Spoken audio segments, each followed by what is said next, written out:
കൊടുക്കാനായിട്ട് തുടങ്ങി. ആദ്യമേ തന്നെ പറയണത് ഭഗവാന്റെ ദിവ്യമായിരിക്കുന്ന വിശ്വരൂപത്തെക്കുറിച്ച്. 14 ലോകങ്ങളിലും നിറഞ്ഞു നിൽക്കുന്ന ഭഗവാൻ, ആ 14 ലോകങ്ങളും ഭഗവാനിലാണ് നിറഞ്ഞു നിൽക്കുന്നതെന്നും സർവചരാചരങ്ങളിലും ഭഗവാനാണെന്നും സർവചരാചരത്തിലും ഭഗവാനാണെന്നും സർവചരാചരം ഭഗവാനിലാണെന്നുമുള്ള ബോധം ആദ്യമേ കൊടുക്കുന്നു. കാരണം അത് ആദ്യമേ കൊടുത്തെങ്കിലേ ബാക്കിയുള്ള അടിത്തറ ഉണ്ടാവുകയുള്ളൂ. ഈ കാണുന്ന പ്രപഞ്ചത്തിലുള്ള സർവചരാചരങ്ങളിലും ഭഗവത് ചൈതന്യമാണ് നിറഞ്ഞു നിൽക്കുന്നതെന്നൊരു ബോധം ഉള്ളിലുണ്ടായാൽ നമുക്ക് ഓരോന്നിനെയും സ്നേഹിക്കാൻ തോന്നും. കാരണം ഈശ്വരൻ എൻ്റെ ഉള്ളിൽ ഇരിക്കുന്ന ചൈതന്യം തന്നെയാണ് അവന്റെ ഉള്ളിലും എന്ന് ബോധം വന്ന നമുക്കാരെയും കൊല്ലണമെന്നോ പാര വെക്കണമെന്നോ കാല് വാരണമെന്നോ ഒന്നും തോന്നൂല. കാരണം അങ്ങനെ കാലുവാരി ആരെ തന്നെ വരുന്നേ? എന്നെ തന്നെയാണ് ഞാൻ കാല് വാരാൻ പോണത്. അപ്പൊ അങ്ങനെ നമുക്കൊരു തോന്നലുണ്ടാവില്ല. അപ്പൊ ആ ഒരു ഭാവം നമ്മുടെയൊക്കെ ഉള്ളിൽ ഉണ്ടാവണം അല്ലേ? ആനന്ദ ചിന്മയ ഹരേ ഗോപികാരമണ, ഞാനെന്ന ഭാവം അത് തോന്നായിക വേണം. ഇഹ തോന്നുന്നതാകിൽ അഖിലം ഞാനിതെന്ന വഴി, ആ സർവവും ഞാൻ തന്നെയാണെന്നുള്ള ബോധം ഉള്ളിൽ ഉറക്കണം. അപ്പോഴാണ് നമുക്ക് ഒരാളെ കാണുമ്പോൾ ചിരിക്കാൻ തോന്നുക. നമ്മളിപ്പോ ആരെങ്കിലും കണ്ടാ ചിരിക്കുമോ? എന്നെയൊക്കെ നോക്കുന്നത് ഇങ്ങനെ വേദഭൂതമാണായി വരുന്നത്. അത്രയ്ക്ക് എന്നോട് സ്നേഹമൊക്കെ. അപ്പോൾ അങ്ങനെ വരിക. അപ്പൊ അത് അങ്ങനെയൊന്നുമല്ല. നമുക്ക് കാണുമ്പോൾ ഒന്ന് ചിരിച്ചാത്ത കുഴപ്പം. ഞാൻ പറയും, നമുക്ക് സന്തോഷം ഉണ്ടാക്കുന്ന ഒരു പണിയുണ്ട്. എന്താണെന്നറിയാമോ? വഴിയെ കൂടെ പോണ വഴിക്ക് പരിചയമില്ലാത്ത ഒരാളിനെ കണ്ടാൽ ഓടണമെന്ന് വെച്ചേക്കണം. ഒരു പരിചയം വേണ്ട. ആ ആളിനെ കാണുമ്പോ നോക്കുക. എന്താ ഗുണം? നമുക്ക് ഇരുന്ന് ചിരിക്കാം.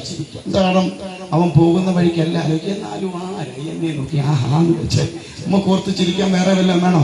അവൻ ആകപ്പാടെ വട്ട് പിടിക്കുകയും ചെയ്ത് ആരാ എന്നോട് ഹാന്ന് വെച്ച് പോയത്. അപ്പൊ നമുക്ക് സന്തോഷിക്കാൻ ഇഷ്ടം പോലെ ഈ പ്രപഞ്ചത്തിലുണ്ട്. പക്ഷെ നമ്മൾ അതിനെയൊന്നും അല്ല കാണുന്നത്, വേണ്ടാത്തതിനെയൊക്കെയാണ് നമ്മൾ കാണുന്നത്. അതുകൊണ്ടാണ് നമുക്ക് സന്തോഷം തോന്നാത്തത്. ഇത്ര സുഖം ഓരോരുത്തരെയും കാണുമെന്ന് ചിരിച്ചു കാണിച്ചാൽ ഇല്ലേ?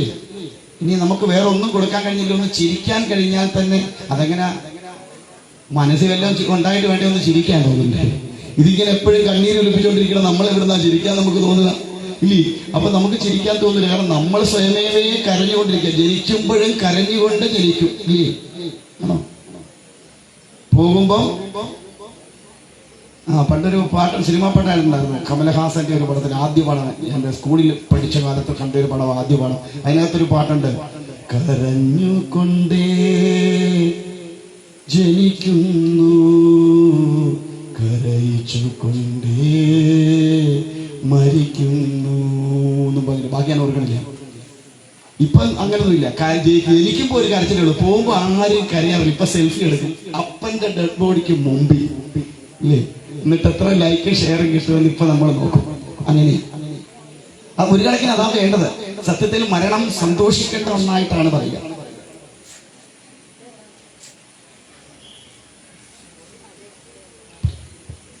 പറ, എന്താ പറഞ്ഞിട്ട് തീർക്ക. ഈ ഇടയ്ക്ക് പറയാൻ വന്ന പ്രശ്നമാണ്, അതെനിക്കും ബുദ്ധിമുട്ടാവും. ഇപ്പൊ എന്താ പറയാനുള്ളതെന്ന് വെച്ചാൽ പറഞ്ഞു തീർത്തിട്ടങ്ങ് വാങ്ങി ഞാൻ നിർത്തിത്തരാം. അപ്പോയിട്ടോ അത് എമർജൻസി കേസ് തന്നെ പൊക്കോണം. അതിലൊന്നും എന്നെ നോക്കണ്ട, ഞാനൊന്നും പറയുകയില്ല. ഓരോരുത്തർക്ക് ഉച്ചയ്ക്ക് എന്നാൽ എന്ത് രക്ഷമാണ് ഉച്ച കഴിഞ്ഞ് കാണാൻ. ചിലപ്പോൾ ഞാൻ പ്രഭാഷണം നടത്തിക്കൊണ്ടിരിക്കുന്നതിന് ഇടയ്ക്ക് കൊണ്ടിരുന്നോണ്ട് പറയും, നിർത്താൻ പോകുന്നുണ്ടോ? ചിലർ ചോദിക്കും. അത് ഈ 2 ബോക്സല്ലേ ഉള്ളു ഇവിടെ. ചില വേദിയിൽ ഈ ഒരു സൈഡിൽ തന്നെ കാണും 4-5 ബോക്സ്. ആ 2 സൈഡിലും കാണും. അതിനകത്തൂടെ എൻ്റെ ഈ പറന്നുള്ള ഒച്ചയൊക്കെ കേട്ടിട്ടിരുന്ന് ഉറങ്ങണമെങ്കിൽ ഒന്ന് ആലോചിച്ച് നോക്കി എന്തൊരു സുഖമായിരുന്നു ശാലയിൽ. നമ്മൾ വീട്ടിൽ കിടന്നാൽ നമുക്ക് അത്രയും സമയത്ത് ഉറങ്ങാൻ പറ്റുമോ? ഒരു മുട്ടുസൂചി വീണ അല്ലെ പിള്ളേരാരെങ്കിലും ഒന്ന് ഒച്ച വെട്ടാൻ നമ്മൾ അപ്പച്ചാടി എഴുന്നേക്ക്. എത്ര നല്ല ഉറക്കത്തിലാണല്ലേ? എന്റെയൊക്കെ ഒച്ച കേട്ടിട്ട് ഇവിടെയൊക്കെ ഇരുന്ന് ഉറങ്ങാൻ കിട്ടുന്നെങ്കിൽ അത് മഹാഭാഗ്യമാണ്. കാരണം എന്താ, അത്രയ്ക്ക് വീട്ടിലില്ലാത്തത് ഒരു സമാധാനവും ശാന്തി എവിടെ ഉണ്ട്? ഇവിടെ ഉണ്ട്. അതുകൊണ്ട് ആരും ഉറക്കമില്ലാത്തവരാരും സ്ലീപ്പിംഗ് ടാബ്ലറ്റ്സ് ഒന്നും കഴിക്കരുത്. എന്ത് ചെയ്താൽ മതി? എന്റെ ശാല വന്നിരുന്നാൽ മതി, തനിയെ ഉറങ്ങിക്കോളും. ഒന്ന് പേടിച്ചിട്ട് ഉറങ്ങി ഈ രൂപം കണ്ട്. രണ്ടാമത് സമാധാനത്തിൽ ഉറങ്ങാൻ പറ്റും. അതുകൊണ്ട് ആരും ഉച്ച കഴിഞ്ഞ് വീട്ടിലൊന്നും പോകരുത്, ഇവിടെ ഇരുന്ന് ഉറങ്ങിക്കണം. അതുകൊണ്ട് വേറൊരു ഗുണം കൊണ്ട് എന്താ, ഇനി ഇടയ്ക്ക് അഥവാ ഇങ്ങനെ അങ്ങോട്ടൊന്ന് പോകുമ്പോഴാണെങ്കിലും കൃഷ്ണ എന്ന് കേൾക്കുമ്പോ അത്രയെങ്കിലും വല്ല കൃഷ്ണ തമാശിരിക്കാൻ പറഞ്ഞല്ലേ. അങ്ങനെങ്കിലും ഒന്ന് അറിയാതെ ആണെങ്കിൽ പോലും കൃഷ്ണ എന്നൊന്ന് വിളിക്കാൻ തോന്നിയെങ്കിൽ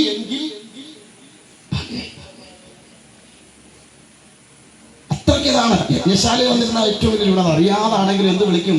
നാരായണ കൃഷ്ണ എന്ന് വിളിച്ചു പോകും. ചിലപ്പോൾ കാസാരയിൽ ഉരുണ്ട് താഴെ പോകുമ്പോഴാണെങ്കിലും ഒന്ന് വിളിക്കും. അത്ര സമാധാനം കിട്ടുന്ന ഇടവാ യജ്ഞശാല എന്ന് പറയുന്നത്.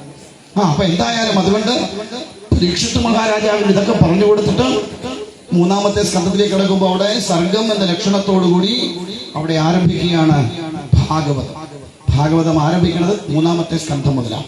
10 ലക്ഷണം: സർഗം, വിസർഗം, സ്ഥാനം, പോഷണം, മൂതി, മന്വന്തരം, ഈശാനികത, നിരോധം, മുക്തി, ആശ്രയം എന്ന് പറയുന്ന 10 ലക്ഷണങ്ങളോടുകൂടി സർഗത്തിലാണ് തുടങ്ങുക. അവിടെ സൃഷ്ടിയാണ് പറയുക.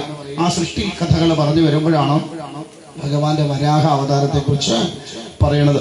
അത് പറയാൻ കാരണം എന്താന്ന് വെച്ച് കഴിഞ്ഞാല് വിതുരമഹാശയൻ കൗരവ സഭയിൽ നിന്ന് പുറത്തു പോകുന്ന ഒരു അവസ്ഥയുണ്ടാവും. മഹാഭാരത യുദ്ധത്തിന് മുൻപ് ഈ ധൃതരാഷ്ട്ര മഹാരാജാവ് തന്റെ സഹോദരനായിരിക്കുന്ന വിതുരമഹാശയനോട് ചോദിക്കും, ഈ യുദ്ധം ഇല്ലാതെ ഇരിക്കാൻ എന്താ ഉപാധി വല്ലതും ഉണ്ടോ എന്ന് ചോദിക്കുമ്പോൾ പറയും, ഒറ്റ പണിയേ ഉള്ളെന്താ, അങ്ങയുടെ മൂത്തപുത്രനായിരിക്കുന്ന ദുര്യോധനെ ചെവിക്ക് പിടിച്ച് പുറത്തു കളയുക. കാരണം ഇവൻ ഒറ്റ ഒരുത്തനാണ് ഈ നാശം മുഴുവൻ ഉണ്ടാക്കുന്നത്. അവന്റെ സ്വാർത്ഥതയാണ് ഈ യുദ്ധത്തിന് കാരണമായി ഭവിച്ചിരുന്നത്. അതുകൊണ്ട് അവനെ പുറത്തു കളയാൻ പറയും. ദുര്യോധന അവിടെ ഇരിപ്പുണ്ട്.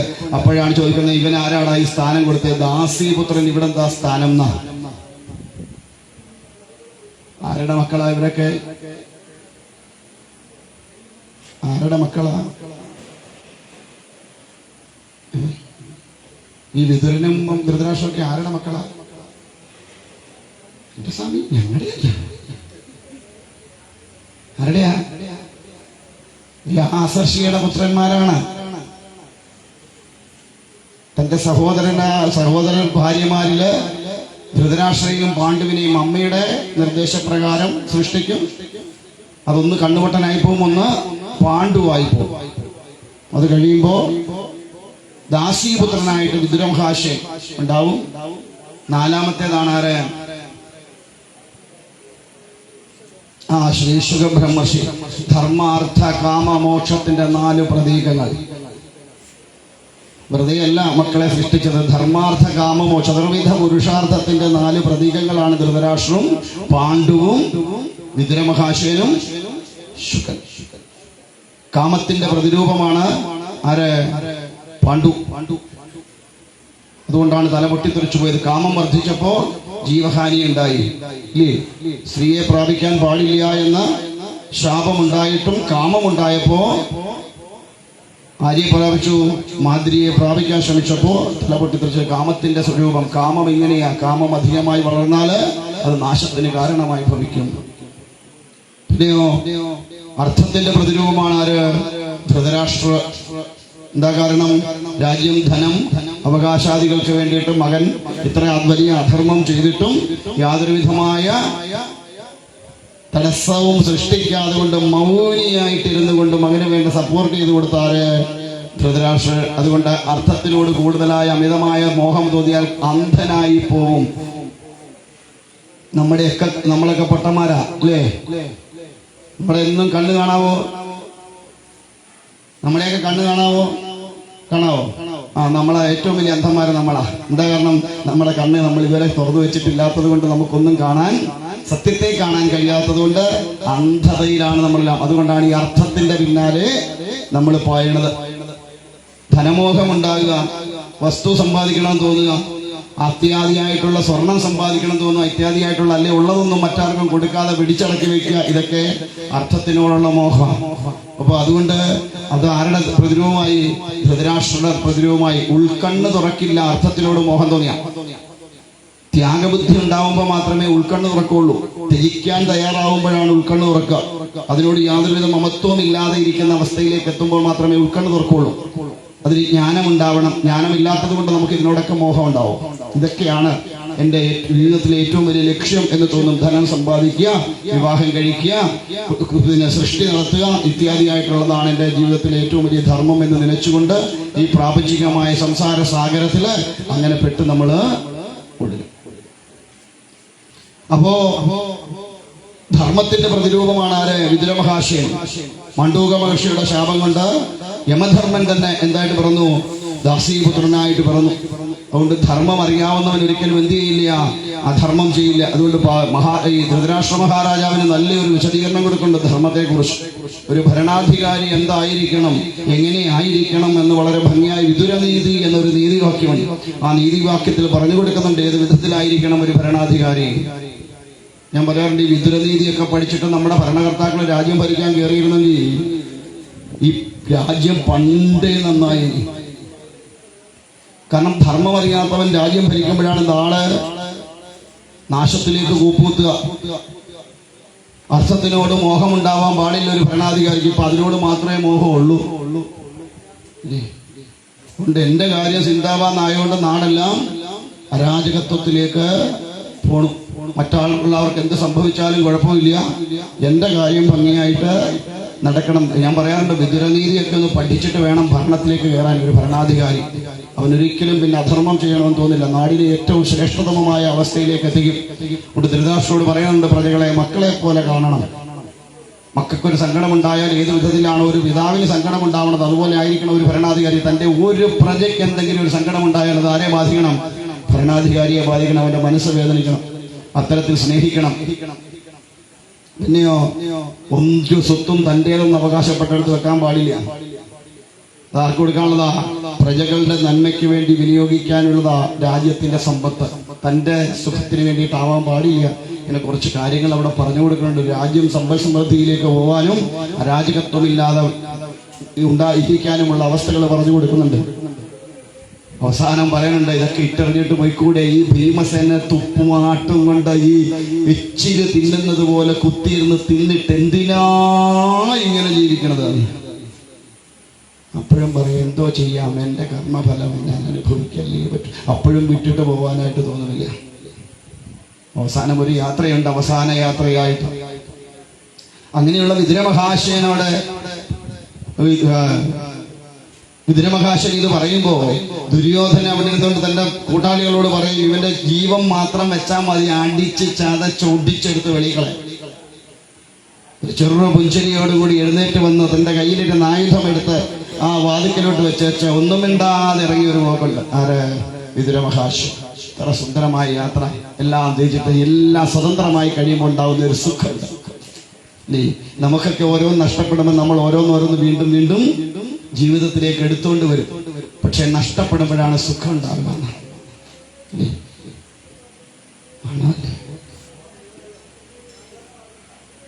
ഒരു സംഗതി നഷ്ടപ്പെട്ട് കഴിയുമ്പോൾ അതിനെക്കുറിച്ച് ചിന്തിക്കാൻ നോക്കി, നഷ്ടപ്പെട്ടതിനെ ഓർത്ത് നോക്കിക്കാൻ എന്ത് സുഖമാണ്. ഇത്ര സുന്ദരമായ ഒരു ജീവിതം പിന്നെ വേറെ. ഞാൻ ഇപ്പോഴൊക്കെ അറിയണ്ട, ഇതൊക്കെ ഇട്ടെറിഞ്ഞിട്ട് പോയാലേ സുഖം കിട്ടും. പക്ഷെ കർമ്മബന്ധമുണ്ടെങ്കിൽ വീണ്ടും അതിനകത്ത് തന്നെ പെട്ടുപോകും. അത് വേറെ വശം. അത് പഞ്ചമസ്കന്ധ ജഡഭരതന്റെ കഥയിൽ കൂടി പറയും. കർമ്മബന്ധം വിട്ടുപോയില്ലെങ്കിൽ വീണ്ടും അവിടെ തന്നെ വീണുപോകും. പക്ഷെ എല്ലാത്തിൽ നിന്നും വിമുക്തമാക്കിക്കൊണ്ട്, ഒന്നിനോടും യാതൊരു വിധമായ താല്പര്യവുമില്ലാതെ, ഒന്നിനോടും യാതൊരു വിധമായ മോഹവുമില്ലാതെ, ഒന്നിനോടും യാതൊരു വിധമായ മമത്വമില്ലാതെ ഒന്ന് ജീവിക്കാൻ കഴിഞ്ഞാൽ അതിൽ പരം ഒരു ആനന്ദം, സുഖം വേറെ ജീവിതത്തില്.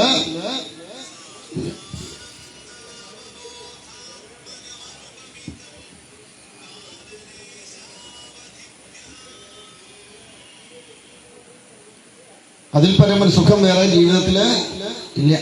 പക്ഷെ നമ്മളെല്ലാം പിടിച്ചടക്കി പിടിച്ചടക്കി പിടിച്ചടക്കി വെക്കുന്നത് കൊണ്ട് നമുക്ക് സുഖം എന്ന് പറയുന്ന സാധനവും ഇല്ല. അതുകൊണ്ട് വിതുരമഹാശയൻ പോയി.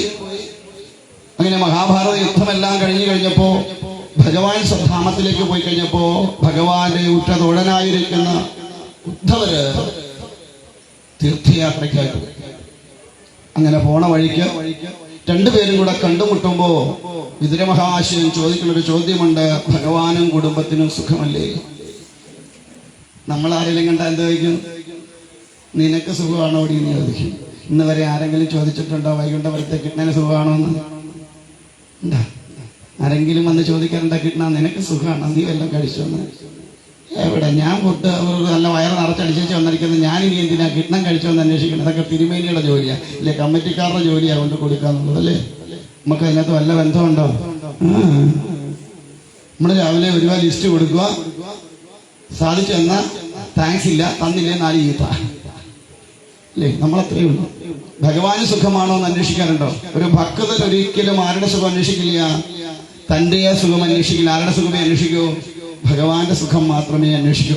ഇങ്ങോട്ട് വരുമ്പോ നമ്മൾ ആരെങ്കിലും ചോദിക്കാറുണ്ടോ, നാളെ നിവേദ്യത്തിന് അരിയുണ്ടോ, അല്ലെ ഗണപതി ഹോമത്തിന് അവലോ മലരവലോ ഉണ്ടോ, നാളികേരമുണ്ടോ, ശർക്കരയുണ്ടോ, എന്തെങ്കിലും ചോദിക്കാറുണ്ടോ? നമ്മള് ഉണ്ടോ?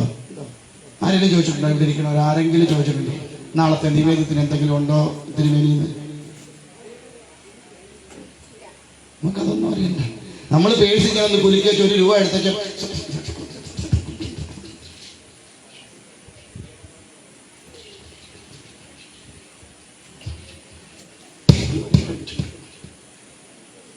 ആ ഒരു നാണയം ആ കാണിക്കുമെങ്കിൽ വീടുന്ന ഒച്ച എവിടെ കേൾക്കും? വൈക്കം മുനിസിപ്പാലിറ്റി മുഴുവൻ കേൾക്കും. എന്നിട്ട് വരുന്നത് ഇപ്പൊ ആരെങ്കിലും കണ്ടോ ഞാൻ ഇട്ടതെന്ന് നോക്കാം. നമുക്കത് മാത്രമേ അറിയൂ. ഒഴിച്ചിലും പിഴിച്ചിലും മാത്രം നടത്തുന്ന സ്ഥലമായത് നമുക്കൊക്കെ ക്ഷേത്രം, അതിനുള്ള സ്ഥലമാണ് നമുക്ക് ക്ഷേത്രം. ഇല്ലേ? ചിന്തിച്ചു നോക്കും. അപ്പോ അതുകൊണ്ട് അതിലൊന്നുമുള്ള സ്ഥലമല്ലാതെ നമുക്ക് ഭഗവാന്റെ ഇച്ഛ അല്ലെങ്കിൽ ഭഗവാന് സുഖമാണോ എന്ന് അന്വേഷിക്കാനുള്ള ഒരു മനസ്സുണ്ടാവണം. അപ്പോഴാണ് അതിൽ സുഖമുണ്ടാവുക, ശാന്തി ഉണ്ടാവുക, സമാധാനം ഉണ്ടാവുക. അതുകൊണ്ട് നാളെ മുതൽ വരുമ്പോൾ ആർക്ക് സുഖമാണെന്ന് ചോദിക്കണം? ഭഗവാന് സുഖമാണെന്ന് ആരോട് ചോദിക്കണം? ഭഗവാൻ ഉത്തരം വല്ലതും തരുവാ? എന്റെ സ്വാമി അവിടെ ഇരിക്കുന്ന സാധനത്തിനോട് ചോദിച്ചാൽ അത് വല്ലോം തിരിച്ചു പറയുമോ സ്വാമി? പിന്നെ വെറുതെ ചോദിച്ച് സമയം കളയേണ്ട കാര്യം എന്താ? ഒന്ന് സ്ഥിരമായിട്ട് ചോദിച്ചു നോക്കി, ഭഗവാൻ നീ വല്ലതും കഴിച്ചോ? നിനക്ക് സുഖമാണോ? തിരുമേനി ചൊവ്വേതര വല്ലതും തന്നോ? നീ ചോദിച്ചു നോക്കി. 10 പ്രാവശ്യം ആത്മാർത്ഥമായിട്ടാ ചോദിക്കണമെങ്കിൽ 11ാം ദിവസം ഉത്തരം ഉറപ്പാണ്. 11ാം ദിവസം ഉത്തരം ഉള്ളിൽ തരും. ഭഗവാന്റെ ഇഷ്ടം അല്ലെങ്കിൽ ഭഗവാൻ ഏത് തരത്തിലാണ് അതിനെ സ്വീകരിക്കുന്നത്. പിന്നെ എങ്ങനെയായി ദേവപ്രശ്നമൊക്കെ അറിയുക? ഗ്രഹത്തിന്റെ അവസ്ഥ കാണിച്ചു കൊടുത്തിട്ടാണെങ്കിൽ പോലും എങ്ങനെയാ അറിയാൻ പറ്റുക? ഭഗവാൻ ഉള്ളിൽ തോന്നിക്കും, നമുക്കുള്ളിൽ പറഞ്ഞു തരും. ഞാൻ തൃപ്തനാണോ അതൃപ്തനാണോ എന്നുള്ള കാര്യം നമുക്ക് പറഞ്ഞു തരും കൃത്യമായി. പക്ഷെ നമ്മൾ ചോദിക്കില്ല. ഒന്നാമത് വന്നു നിന്ന് ചോദിക്കാൻ നേരെയില്ല. ഇവിടുന്ന് കയറുമ്പോഴേ തിരുമേനി വിളിക്കും, തിരുമേനിയെ ചില പ്രസാദം എടുത്ത് വെച്ചാലേ ചെന്നിട്ട് വേണം തിരുമേനി ഇടലില്ല എന്ന് പറഞ്ഞാൽ ഓടുന്നേ. ഒരു ഓട്ടപ്രദർശനം നടത്തി എവിടെ കിട്ടിയാൽ ചില ചന്ദനം മേടിച്ചോണ്ട് വരുമോ, അല്ലെന്നുണ്ടെങ്കിൽ പിന്നെ വരാൻ തിരുമേനി അവിടെ വെച്ചാൽ ബാക്കി പിന്നെ ആയിക്കോട്ടെ. അല്ല, ഭഗവാനോട് വല്ല സ്നേഹമാണ്. നമുക്കൊരു സ്നേഹവും ഇല്ല. എല്ലാം കിട്ടിയ സന്തോഷം, ഇല്ലെങ്കിൽ എന്താന്ന് അറിയത്തില്ല. ഗോവിന്ദപുരത്തെ പാർത്ഥസാരഥിക്ക് ഇപ്പൊ പണ്ടേ പോലൊന്നും അല്ല. ഇങ്ങോട്ട് പോരാ ഒരു ഉഷാറെന്ന അടുത്ത കിട്ടനെ തപ്പി പോകുമ്പോൾ ചിന്തിച്ചോളൂ. ഭക്തനൊരിക്കലും ഭക്തന്റെ സുഖമല്ല അന്വേഷിക്കുക, ഭഗവാന് സുഖമാണോ? എത്ര ഇതായിട്ടാണ് ചോദിക്കണം എന്നറിയാമോ? എന്റെ ഭഗവാന് സുഖം തന്നെയല്ലേ? കേൾക്കുമ്പോ ഉദ്ധവരുടെ കണ്ഠം നടറും.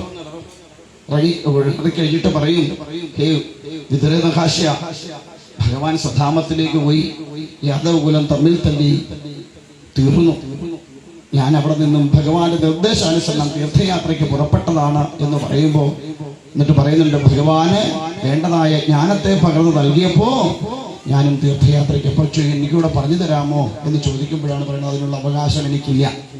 എല്ലാവർക്കും എല്ലാ കാര്യങ്ങളും ഒരാൾക്ക് പറഞ്ഞു കൊടുക്കാനുള്ള അവകാശം ഇല്ല. ഓരോരുത്തരോടും ഓരോ കാര്യങ്ങൾ പറയാൻ ഓരോരുത്തരെ നിയോഗിച്ചിട്ടുണ്ട്. എനിക്കെല്ലാം അറിയാമെന്ന് പറഞ്ഞ് ചാടിക്കേറി എല്ലാവരോടും എല്ലാം പറയാൻ പാടില്ല. നിയോഗമുള്ളവരുടെ എന്ത് ചെയ്യും? അവര് മുൻപിൽ എത്തുമ്പോ അതും ചോദിച്ചാൽ മാത്രമേ പറയാവൂ. ജ്ഞാനം വേണ്ടവന് ചോദിക്കുമ്പോൾ മാത്രമേ പറയാവൂ. അല്ലെങ്കിൽ എന്താ അങ്ങോട്ട് പറയാൻ പോയാൽ കേൾക്കാൻ താല്പര്യം ഉണ്ടാവില്ല. ഇങ്ങോട്ട് അതുകൊണ്ട് ഞാൻ പറയണ്ട, ഈ പ്രഭാഷണമൊക്കെ നോക്കുമ്പോൾ ഒട്ടൊക്കെ കട്ട് ചെയ്യണം. ഉദാഹരണം, അറിവ് എവിടെ കിട്ടുന്നുണ്ടോ അവിടെ ചെന്നിരുന്ന് നേടണം. അവിടെ ഇവിടെ ഇരുന്ന് കേൾക്കാനുള്ളതല്ല. അവിടെ ഇവിടെ ഇരുന്ന് കേട്ടാൽ എന്ത് പറ്റും? ഒന്നും മനസ്സിലാകത്തില്ലെന്ന് മാത്രമല്ല, നമ്മൾ തലതിരിച്ച് അതിന്റെ അർത്ഥത്തെ വ്യാഖ്യാനിക്കുകയും ചെയ്യും. പലരും കൂടിയിരുന്ന് സംസാരിക്കുമ്പോൾ അർത്ഥങ്ങളുടെ വ്യാഖ്യാനം പലതായിട്ട് മാറും. നമ്മൾ പറഞ്ഞ അർത്ഥമൊന്നും ആയിരിക്കത്തില്ല വിശദീകരിച്ച് വരുമ്പോൾ. അതുകൊണ്ടാ ജ്ഞാനം എവിടെയുണ്ടോ അവിടെ ചെന്ന് നേടിയെടുക്കണം എന്ന. അർഹതയുള്ളവൻ മുമ്പിൽ വരും, അവന് മാത്രമേ പറഞ്ഞു കൊടുക്കാവൂന്ന്. നിങ്ങൾ കണ്ടിട്ടുണ്ടോ? വൈക്കത്ത് ഞാൻ എങ്ങനെയാണെന്ന് ശ്രദ്ധിച്ചില്ല. അന്ന് ഇന്നിപ്പോൾ നേരെ ഈ പറഞ്ഞ പോലെ ഞാനൊരു ഓട്ടം ഇവിടെ വന്നേച്ച് ഇവിടുത്തെ ഇത് കഴിഞ്ഞിട്ട് കഴിഞ്ഞ മുമ്പത്തെ വർഷം അങ്ങോട്ട് പോയി വൈക്കത്തപ്പനെ ഒന്ന് കാണാൻ വേണ്ടി പോയതാണ്. അതുകൊണ്ട് കൂടുതൽ ശ്രദ്ധിക്കാനുള്ള നേരം കിട്ടിയില്ല. ഈ മഹാക്ഷേത്രങ്ങളുടെയൊക്കെ ശ്രീകോവിലിന്റെ തെക്കുവശത്ത് ഒരു ചെറിയ ദ്വാരം കാണാം. ശ്രദ്ധിച്ചിട്ടുണ്ടോ? വൈക്കത്ത് എങ്ങനെയാണോ? തെക്കേ സൈഡിൽ ഒരു ശ്രീകോവിലിന്റെ തെക്കേ സൈഡിൽ ചെറിയ ദ്വാരം ഉണ്ട്. ഞാൻ ശ്രദ്ധിക്കാൻ എനിക്ക് നേരമില്ല. ഈ പറഞ്ഞ പോലെ ഇപ്പം ഞാൻ ഇതൊക്കെ പറഞ്ഞെങ്കിൽ ഞാനും ഓട്ടപ്രദക്ഷിണമായിരുന്നു അവിടെ ചെന്നപ്പോൾ. കാരണം ഇങ്ങോട്ട് തിരിച്ചു വരണമല്ലോ എന്നുള്ളത് പോലെ അവിടെ എഴുതി വെച്ചിട്ടുണ്ട്. എന്താണ് ഒന്നും എഴുതി വെച്ചിട്ടില്ല. ചിലയിടത്ത് എഴുതി വെക്കും ദക്ഷിണാമൂർത്തി എന്ന് എഴുതി വെക്കും. പിന്നെ ചിലയിടത്ത് എഴുതി വെക്കും ഏകനേത്ര ദർശനം. ഞാൻ രണ്ട് വിധത്തിൽ എഴുതി വെക്കാം. ഇപ്പൊ നിങ്ങൾ അങ്ങോട്ട് ചെല്ലുമ്പോൾ അവിടെ എഴുതി വെച്ചിരിക്കുക ഏകനേത്ര ദർശനം എന്ന് എഴുതിയാൽ നിങ്ങൾ ഏത് കണ്ണുകൊണ്ട് നോക്കും? ഒരു കണ്ണുകൊണ്ടേ നോക്കാവൂന്നാ പറഞ്ഞിരിക്കുന്നത്. ഒറ്റ കണ്ണുകൊണ്ട് ദർശിക്കണം. അപ്പൊ ഏത് കണ്ണുകൊണ്ട് നോക്കാം? വലത്തെ കണ്ണ്. അപ്പൊ ഇടത്തെ കണ്ണെന്തോ ചെയ്യും? അടച്ചു പിടിക്കണം. എന്നിട്ട് ഒറ്റ കണ്ണിനായിട്ടിരിക്കണം. ഒരു കണ്ണ് അടച്ചു പിടിച്ച് മറ്റേ കണ്ണോട് നോക്കാനല്ല പറഞ്ഞേ. കണ്ണു കൊണ്ട് നോക്കണം. അതിനെ സൂക്ഷ്മമായിട്ട് ഇറങ്ങി ചെല്ലണം. അതിനെ ചെറിയ ദ്വാരമായിട്ടിരിക്കണം. അവിടെ ഇരിക്കണത് ആരാ? ദക്ഷിണാമൂർത്തിയാണ്. ദക്ഷിണാമൂർത്തി ആരാ? ജ്ഞാനത്തിന്റെ മൂർത്തിമദ്ഭാവം മഹാദേവന്റെ അല്ലെങ്കിൽ ശിവന്റെ ഏറ്റവും ശക്തമായിരിക്കുന്ന ഗുരുഭാവമാണ് ദക്ഷിണാമൂർത്തി. സനകാദി മഹർഷിമാർക്കൊക്കെ ജ്ഞാനത്തെ ഉപദേശം ചെയ്തു കൊടുക്കുന്ന വട്ടവൃക്ഷ ചുവട്ടിലിരിക്കുന്ന മൗന വ്യാഖ്യ, മിണ്ടാതെ ഇരുന്നു കൊണ്ട് വേണ്ടതായ ജ്ഞാനത്തെ പകർന്നു കൊടുക്കുക. വാ തുറക്കണേയില്ല, പക്ഷെ വേണ്ടതൊക്കെ ശിഷ്യന്മാർക്ക് കിട്ടിക്കൊണ്ടേയിരിക്കും. അങ്ങനെയുള്ള ആ ദക്ഷിണാമൂർത്തി അദ്ദേഹത്തോടൊപ്പം ഒരാളോട് ഇരിപ്പുണ്ട് അതിനകത്ത് തന്നെ. ശ്രദ്ധിച്ചിട്ടുണ്ടോ? അങ്ങനെ വല്ലോ ആകപ്പാടെ ഒരു വിളക്ക് കാണാം. ആ വിളക്കെ നോക്കാൻ പ്രതീക്ഷിച്ചു പോലും. അവിടെ ഒരാൾ ഇരിപ്പുണ്ട്. ആദിമൂല ഗണപതി. മൂലഗണപതിയും കൂടെ അവിടെ ഇരിപ്പുണ്ട്. എന്തിനാ ഗണപതി ഭഗവാനെയും കൂടെ അവിടെ ഇരുത്തിയേ? ഭഗവാൻ എന്തിന്റെ മുകളിലാണ് പോണേ? ഗണപതി എന്തിന്റെ മുകളിലാണ് യാത്ര ചെയ്യണേ? എലിയുടെ. എന്താ എലിക്കുള്ള പ്രത്യേകത?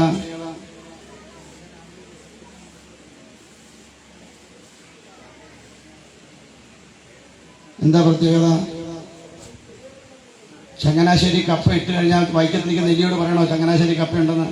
വയർലെസ് മെസ്സേജ് അല്ലോ വായിക്കണോ? വേണോ? വേണ്ട. വൈക്കത്തിടക്കുന്ന എലി എന്തോ ചെയ്യും? ചങ്ങനാശ്ശേരി എത്തും. ഏതുവഴി എത്തും? സൂപ്പർ ഫാസ്റ്റിലാണോ വരിക? അല്ല, അവൻ പോരണ വഴിക്ക് എന്തെല്ലാം തടസ്സങ്ങളുണ്ടോ അത് മുഴുവൻ എന്ത് ചെയ്യും? തുറന്ന തടസ്സങ്ങളെ മുഴുവൻ നീക്കിക്കൊണ്ട് ചങ്ങനാശ്ശേരി എത്തി. അവിടെ എവിടെ കപ്പ് കിടക്കുന്ന വെച്ചാൽ അത് തപ്പിയെടുത്ത് നിന്നേച്ച് അവൻ തിരിച്ച് എവിടെ വരും? വൈക്കത്ത് വരും. അതുപോലെ നമ്മളും പോണാണ്. എന്തിന്? ജ്ഞാനത്തെ നേടിയെടുക്കും. അറിവ് സമ്പാദിക്കണമെങ്കിൽ ആ അറിവ് സമ്പാദിക്കാൻ യാത്ര ചെയ്യുന്നവന് അനേകമായിരിക്കുന്ന ദുർഘടങ്ങൾ ഉണ്ടാവും യാത്രയിൽ. ആ ദുർഘടങ്ങളെ മുഴുവൻ വകഞ്ഞു മാറ്റിക്കൊണ്ട് ഏതൊരു വിധത്തിലാണ് ഒരു മൂഷികൻ യാത്ര ചെയ്യുന്നത്, അതേപോലെ നീയും സൂക്ഷ്മമായിട്ട് നിന്റെ അകക്കണ്ണുകൊണ്ട് ഇറങ്ങി നോക്കിയാൽ മാത്രമേ എന്ത് കിട്ടൂ? വേണ്ടതായ ജ്ഞാനത്തെ ലഭിക്കുകയുള്ളൂ. അതുകൊണ്ട് ജ്ഞാനം ലഭിക്കണമെങ്കിൽ കുറച്ച് കഷ്ടപ്പെടണം. അല്ലാതെ ഒന്നും ജ്ഞാനം ലഭിക്കില്ല. കുറേ കഷ്ടപ്പെട്ടാലേ ജ്ഞാനം ലഭിക്കുള്ളൂ. ഞാനൊക്കെ എന്തുമാത്രം ചീത്തവിളിയും തല്ലും കൊണ്ടിട്ടാന്നറിയാം. ഇത്രയെങ്കിലും ഇവിടെ കുത്തിയിരുന്ന് പറയണേ. ചുമ്മാന്നുമല്ല. ശ്രീമദ് സ്വാമി സച്ചിദാനന്ദ സരസ്വതി തൃപ്പാദങ്ങള് സമാധിയായിട്ട് ഒരു വർഷം കഴിഞ്ഞതേ ഉള്ളൂ. കൂടെ കൊണ്ടു നടന്ന് ചീത്ത വിളിച്ചും തല്ലി ഉറക്കാതെയും ഒക്കെ വിളിച്ചിരുത്തി പഠിപ്പിച്ചതിന്റെ ഗുണഫലം കൊണ്ടായി ഇന്ന് എന്തെങ്കിലും ഇവിടെ ഇരുന്നൊക്കെ പറയണുണ്ടെങ്കിൽ. അല്ലാതെ ചുമ്മാ അങ്ങോട്ട് ചെന്നപ്പഞ്ഞിട്ട് വന്നതല്ല. വെളുപ്പിനെ 3 മണിക്ക് എഴുന്നേറ്റ് മുമ്പിൽ ചെല്ലണമായിരുന്നു. 3 മണിക്ക് എങ്ങാനും ഉറക്കം തോന്നാമെങ്കിൽ അപ്പം കിട്ടുവരണം പടക്കേന്ന്. എനിക്കാണെങ്കിൽ ഉറക്കം ഭയങ്കര ഇഷ്ടമുള്ള ഒരാളാണ്. പക്ഷെ അങ്ങനെയൊക്കെ ഒരുപാട് കഷ്ടപ്പെട്ടതിന്റെ ഫലമായി ഇന്നൊരു വാക്കെങ്കിലും ഇവിടെ ഇരുന്ന് പറയാൻ പറ്റണം. ആ ഗുരു പരമ്പരയുടെ ആ ഒരു അനുഗ്രഹ കലകൾ ഈ ജീവിതത്തിലേക്ക് തന്നതുകൊണ്ട് അതുപോലെ കഷ്ടപ്പെട്ടിട്ട് കേൾക്കണത് അതുപോലെ കേട്ടച്ചങ്ങ് പോകാനായിരുന്നില്ല. ഞാൻ സ്വാമിജിയുടെ പ്രഭാഷണമൊക്കെ ശ്രദ്ധയോടുകൂടി കേട്ടിരിക്കും. എന്നിട്ട് സ്വാമിജി പറയണ വാക്കുകൾ അത് എൻ്റെ വഴിക്ക് ഞാൻ കൊണ്ടുവരുമായിരുന്നു. കുറേയൊക്കെ കിടന്ന് രാത്രി വട്ട് പിടിക്കുമ്പോഴാണ് ചിലതൊക്കെ കിട്ടുന്നത്. ഞാൻ പറഞ്ഞതിന്റെ പൊരുളെന്താണ് പറഞ്ഞു തരത്തില്ല. സ്വയമേവ ചിന്തിച്ച് മനസ്സിലാക്കാൻ പറയും. നിനക്ക് നിന്റെ ഉള്ളിൽ എന്താണോ തോന്നുന്നത് അതിനെ നീ ആദ്യം എന്നോട് പറ, അത് കഴിയുമ്പോൾ ബാക്കി ഞാൻ പറയാമെന്ന് പറയും.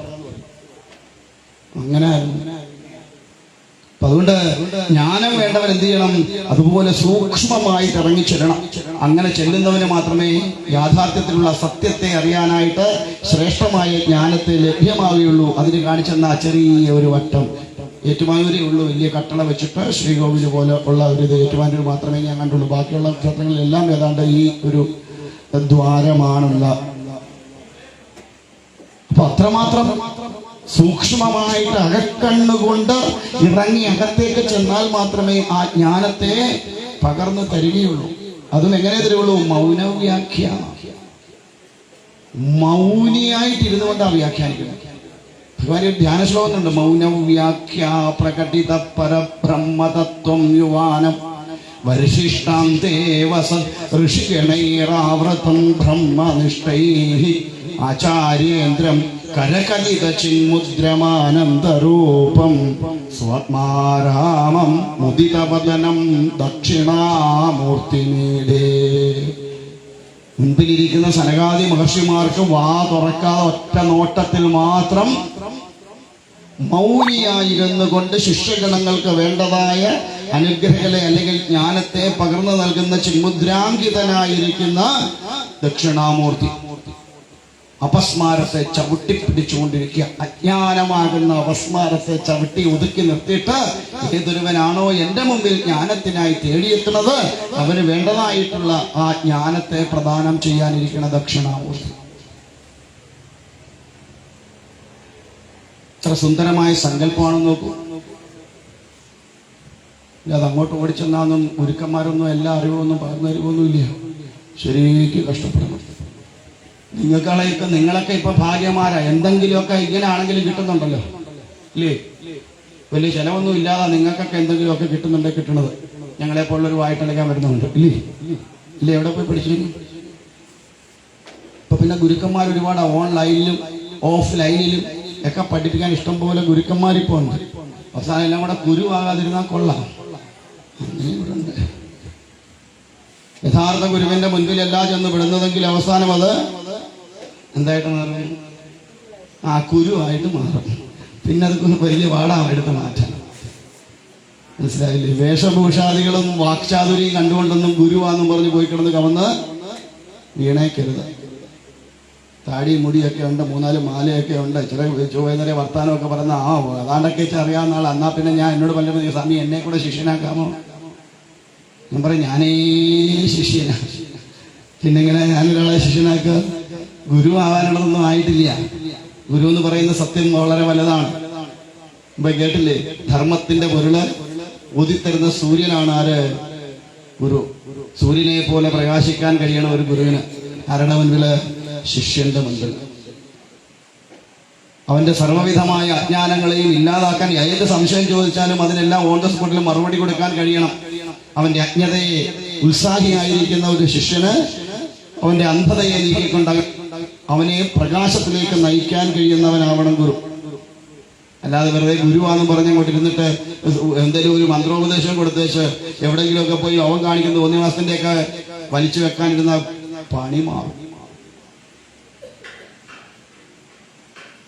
തന്റെ ശിഷ്യന്റെ യാത്ര ഏത് വഴിക്കാന്ന് ഇപ്പോ ഞാനൊരു ഗുരു സങ്കല്പത്തിൽ ഗുരുവായിട്ടാണ് എന്നുണ്ടെങ്കിൽ ഞാൻ ഒരാൾക്കൊരു ഉപദേശം കൊടുത്താൽ ആ ഉപദേശം സ്വീകരിച്ചുകൊണ്ട് അവൻ ഏത് വഴിക്ക് യാത്ര ചെയ്യുന്നു, അവൻ ഏതെല്ലാം വിധത്തിൽ അതിനെ പ്രയോജനപ്പെടാൻ ഉപകാരപ്പെടുന്നുണ്ട്, എന്തെല്ലാം ദൂഷ്യവശങ്ങളിലേക്ക് കൊണ്ടുപോകുന്നുണ്ടോന്ന് ഇവിടെ ഇരുന്നോണ്ട് എനിക്കറിയാൻ കഴിയും. ഞാൻ ഗുരുവാണ്. ആ ശിഷ്യനെ സൂക്ഷ്മമായിട്ട് നിരീക്ഷിക്കാൻ കഴിയണം ഒരു ഗുരുവിന്. അവൻ എവിടെ ഈ ലോകത്തിന്റെ ഏത് ഭാഗത്ത് പോയാലും. ഇതാണ് ഗുരുത്വം. അടയ്ക്കാ ഉരുണ്ടു പോവരുത്. മനസ്സിലാവണോ? ദക്ഷിണ കൊടുക്കില്ലേ? വെറ്റിലെ അടയ്ക്ക് ദ്രവ്യം കൂടെ വെച്ച് എന്തിനാ കൊടുക്കണേ? ഗുരുത്വം എന്ന 3 അക്ഷരത്തിന്റെ പൊരുളായിട്ട് അതിനെ കണക്കാക്കുക. പലരുടെയും അടയ്ക്ക എന്ത് ചെയ്യും? അവസാനം രു കാണത്തില്ല, ഗുത്വം മാത്രമേ കാണൂ. മനസ്സിലായില്ലേ?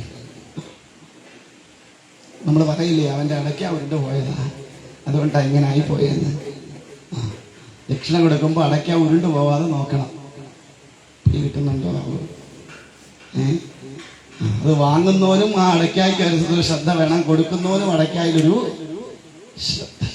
അല്ലെങ്കിൽ ഉരുണ്ട് പോയാൽ വലിയ പാടാ, പിന്നെ എടുത്ത് വെച്ചാട്ടും വലിയ കാര്യമൊന്നുമില്ല. അയച്ചു വെച്ചാ മുഴച്ചിരിക്കും. ണ്ട് ഗുരുത്വം പറയും. നമ്മൾ ഭാഗവതത്തിൽ പറഞ്ഞ ഗുരുവിന്റെ അനുഗ്രഹമില്ലാതെ എന്നും ഈ പ്രപഞ്ചത്തിൽ നേടാൻ സാധ്യമാവില്ല. ഗുരുവോർ അനുഗ്രഹേണൈവ പുമാൻ പൂർണ്ണ പ്രശാന്തയെ. ഗുരുവിന്റെ അനുഗ്രഹം കൊണ്ടാണ് ഒരു മനുഷ്യൻ അവന്റെ ജീവിതത്തിൽ ഈ പ്രപഞ്ചത്തിൽ സർവസ്വവും നേടിയെടുക്കാൻ കഴിയുന്നത്. ഗുരുവിന്റെ അനുഗ്രഹം ഇല്ലെങ്കിൽ യാതൊന്നും നേടാൻ സാധ്യമാവില്ല. അതുകൊണ്ടാ ത്രിമൂർത്തി സങ്കല്പത്തിൽ ഗുരുവിനെ നമ്മൾ കാണുന്ന ഗുരു ബ്രഹ്മ, ഗുരു വിഷ്ണു, ഗുരുദേവോ മഹേശ്വര, ഗുരു സാക്ഷാത് പരംബ്രഹ്മ, തസ്മൈ ശ്രീ ഗുരവേ നമഃ. ആ പരബ്രഹ്മ സ്വരൂപനായിട്ട് മായ കൊണ്ട് അല്ലെങ്കിൽ ഗുണത്തിന് അധിഷ്ഠിതമായിക്കൊണ്ട് ശരീരത്തെ സ്വീകരിച്ചു വരുന്ന പരബ്രഹ്മമാണ് ഗുരു എന്നാണ്. അതുകൊണ്ട് ആ ഗുരുവിന്റെ മുമ്പിൽ സർവസ്വവും സമർപ്പിച്ചാൽ സർവ്വദേവതകൾക്കും സമർപ്പിച്ചതിന് തുല്യമാണ്. സ്കന്ദപുരാണത്തിൽ പറയും, ശരീരം അർത്ഥം പ്രാണം ച സദ്ഗുരുഭ്യോ നിവേദയത്. ആ ഗുരുവിന്റെ മുമ്പിൽ തന്റെ ജീവനും ശരീരവും അർത്ഥവും പ്രാണനും എല്ലാം ആ ഗുരുവിന്റെ മുമ്പിൽ സമർപ്പിക്കും. പരിപൂർണമായിട്ടുള്ള ശരണാഗതി എപ്പോഴാണോ ഗുരുവിങ്കിൽ എത്തുന്നത്, പിന്നെ ഗുരു അവനെ കൈവച്ചനുഗ്രഹിച്ചുകൊണ്ട് ഒരു കലയെ അവനിലേക്ക് വിട്ടാൽ പിന്നെ ബാക്കി ഈശ്വരന്മാരെല്ലാം അനുഗ്രഹിച്ചു. ഗുരു ആത്മാർത്ഥമായിട്ട് അനുഗ്രഹിച്ച ഒരു ശിഷ്യനാണെങ്കിൽ പിന്നെ അവൻ തിരിഞ്ഞു നോക്കേണ്ടി വരില്ല ജീവിതത്തിൽ. അവൻ എല്ലാവിധ ഐശ്വര്യവും അവന്റെ ജീവിതത്തിൽ ഉണ്ടാവും. കാരണം ഗുരു പ്രകാശമാണ്, സൂര്യനാണ്, അന്ധകാരത്തെ ഇല്ലാതെയാക്കുന്നവരാണ്.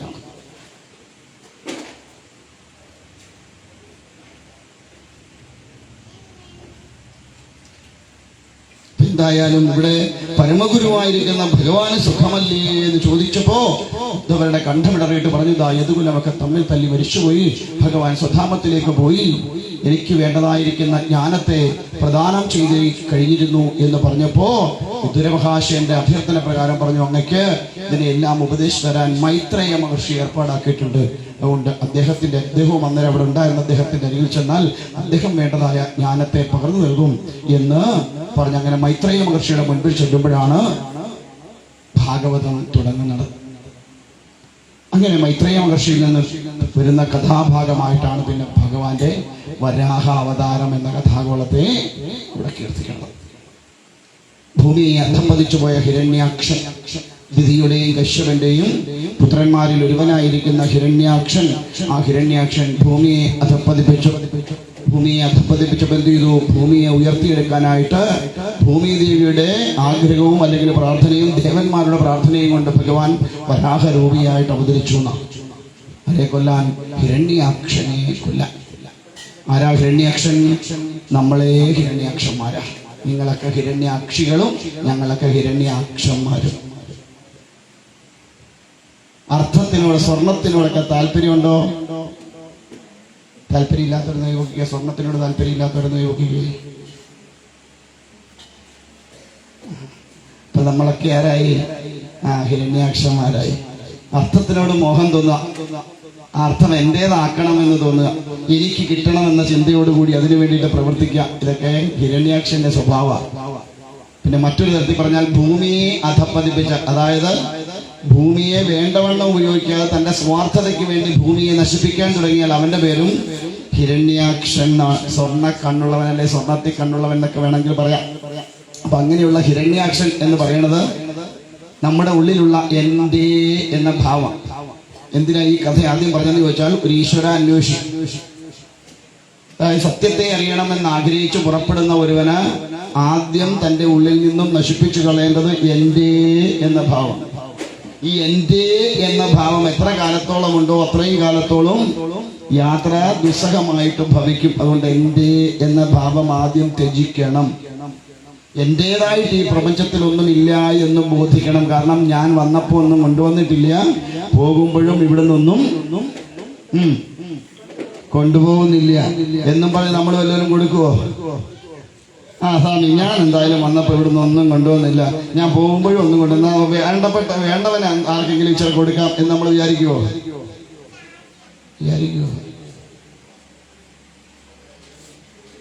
നമ്മൾ വിചാരിക്കില്ല. അർഹതയുള്ളവന് പോലും നമ്മൾ കൊടുക്കാൻ തയ്യാറാവില്ല. അപ്പൊ അതുകൊണ്ട് ആ എൻ്റെ എന്ന മമത്വം, എൻ്റെ എന്ന ഭാവം, അതിനെ വേണം ആദ്യം കളയാൻ. എന്തുകൊണ്ട്?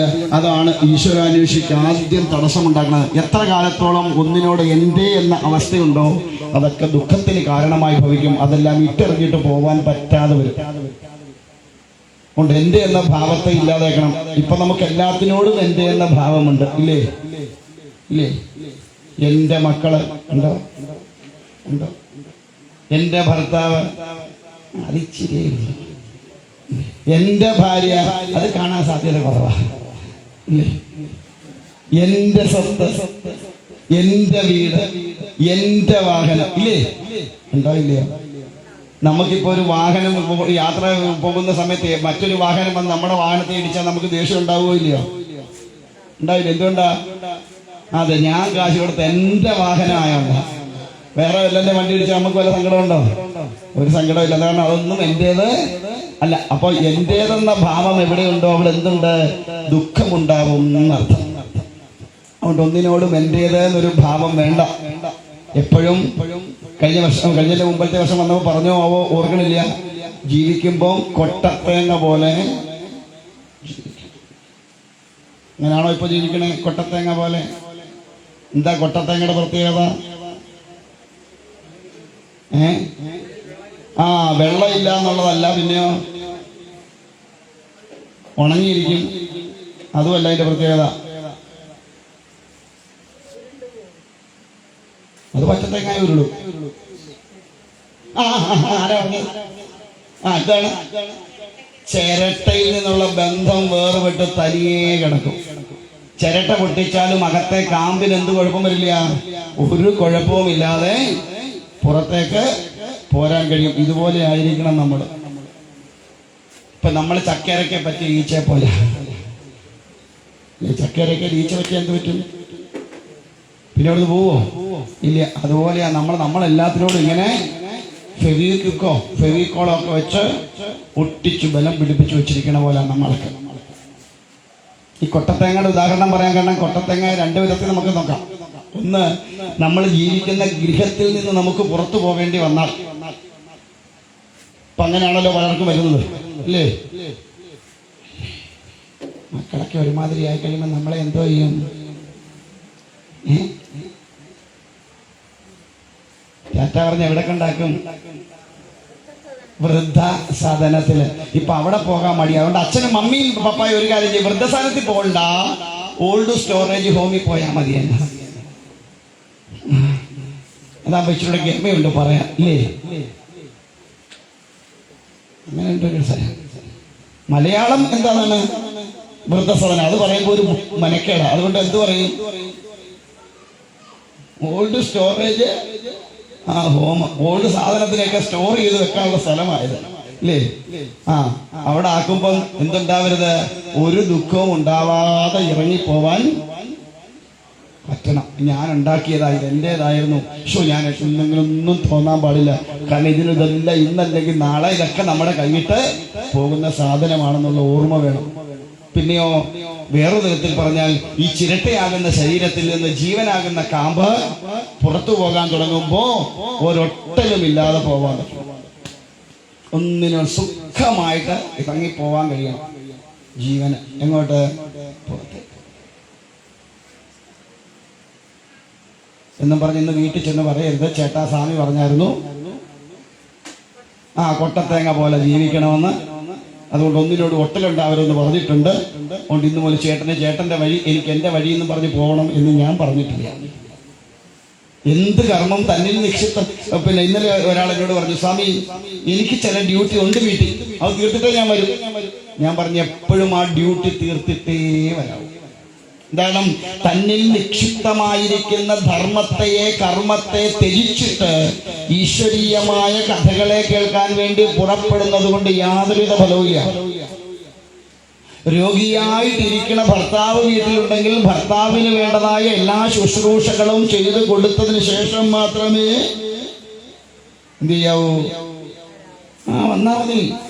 പ്രായമായ മാതാപിതാക്കന്മാരുണ്ടെങ്കിൽ അവർക്ക് വേണ്ടതായ എല്ലാവിധ കാര്യങ്ങളും ഒരുക്കി വെച്ച് അവര് സ്വസ്ഥരായി എന്ന് കണ്ടിട്ടേ വരാവൂ. അല്ലാതെ അവരെ അവിടെ വെള്ളം കൊടുക്കാതിട്ട് ഇവിടെ വന്നിരുന്ന് ഭഗവാന്റെ കഥയും കേട്ട് നാമവും ചോദിച്ചിരുന്നിട്ട് ഒരു ഗുണവും ഇല്ല. തന്നിൽ നിക്ഷിപ്തമായിരിക്കുന്ന കർമ്മവും ധർമ്മവും അനുഷ്ഠിച്ചു കഴിയുമ്പോൾ മാത്രമാണ് അവന് പൂർണ്ണതയിലേക്ക് എത്താൻ കഴിയുക. അല്ലാതെ ഒരു ഭഗവത് കഥ കേട്ടിട്ടോ ഒരമ്പലത്തിൽ പോയി ഉരുണ്ടിട്ടോ ഒരു കാര്യവുമില്ല. സ്വന്തം അച്ഛന് വെള്ളം കൊടുക്കാതെ ഗുരുവായൂരപ്പന് കൊണ്ട് കോടിയുടെ മതിൽ കൊടുത്തിട്ട് വല്ല കാര്യമുണ്ടോ? ഒരു കാര്യമില്ല. ഈ പാപമൊന്നും അവിടെ തീരൂല.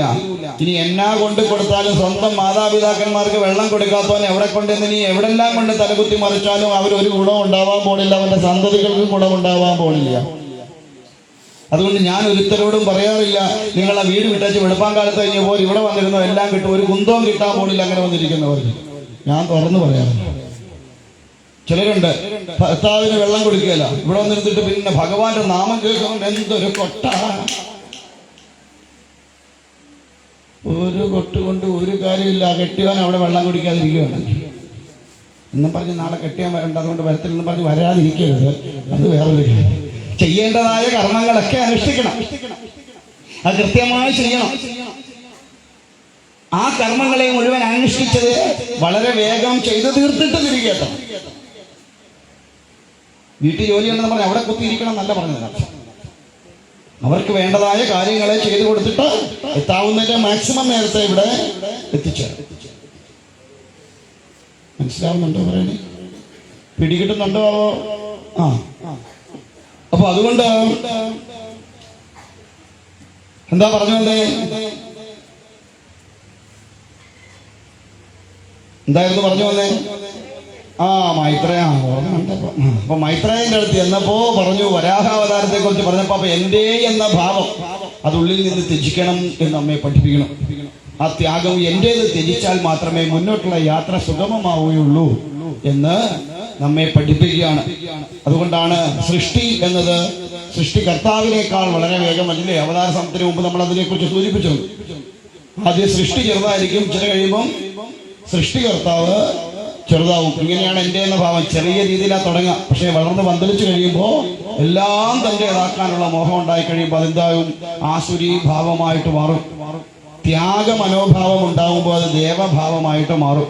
എപ്പോഴാണോ നമുക്ക് ത്യജിക്കണം തോന്നുന്നത് അപ്പോ അത് ദേവഭാവവും, എപ്പോഴാണോ തൻ്റേതെന്നും പറഞ്ഞ് അടക്കി പിടിച്ചു വെക്കണത് അപ്പോ ഹിരണ്യാക്ഷന്റെ ആസുരി ഭാവവും നമ്മുടെ ഉള്ളിൽ. ഇപ്പൊ നമ്മളേതിലാ? സമ്മതിച്ചല്ലോ, അത് തന്നെ വലിയ കാര്യം. ഹിരണ്യാക്ഷ ഭാവത്തിലാണ് നമ്മളെ കരുതുന്നത് അല്ലേ? നമുക്കൊന്നും ത്യജിക്കാൻ നമ്മള് തയ്യാറല്ല, ഒന്നും നമുക്ക് കളയാൻ പറ്റില്ല, ഒന്നും ആർക്കും നമുക്ക് കൊടുക്കാനില്ല. എന്റെ കാര്യം കഴിഞ്ഞിട്ട് മതി മറ്റുള്ളവരുടെ കാര്യം എന്ന ബോധം നമുക്ക് വളരെ വലിയൊരു വിനയം വരുത്തി വെക്കും. പോട്ടെ. അപ്പൊ എന്തായാലും അത് പറഞ്ഞു. അതിനുശേഷം അങ്ങോട്ട് ചെല്ലുമ്പോൾ ദേവഹൂതിയായിരിക്കുന്ന മാതാവ് പുത്രനായിരിക്കുന്ന കപിലവാസുദേവനിൽ നിന്ന് ജ്ഞാനത്തെ നേടിയെടുക്കും. അവിടെയും പറയുന്ന ഒരു കാര്യം, സാത്വികമായിരിക്കുന്ന ഭക്തി, ത്യജിക്കാനുള്ള മനസ്സ്. എപ്പോഴാണോ ത്യാഗ മനോഭാവം ഉണ്ടാവുന്നത് അപ്പോൾ ഭക്തി ഉണ്ടാവുന്നത്.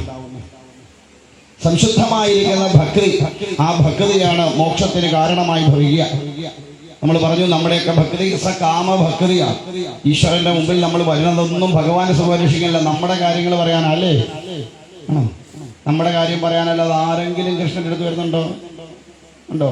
എനിക്ക് ഒരു കാര്യമില്ല സ്വാമി, ഒരാഗ്രഹവും എനിക്ക് ഭഗവാനോട്. ഞാൻ ചുമ്മാ ഇവിടെ ഭഗവാൻ അവിടെ ഉണ്ടോ, സുഖമായിട്ട് ഇരിക്കുന്നുണ്ടോ എന്ന് അറിയാൻ വേണ്ടി മാത്രം വരുന്നതാണെന്നുള്ളവർ ആരെങ്കിലും ഉണ്ടോ?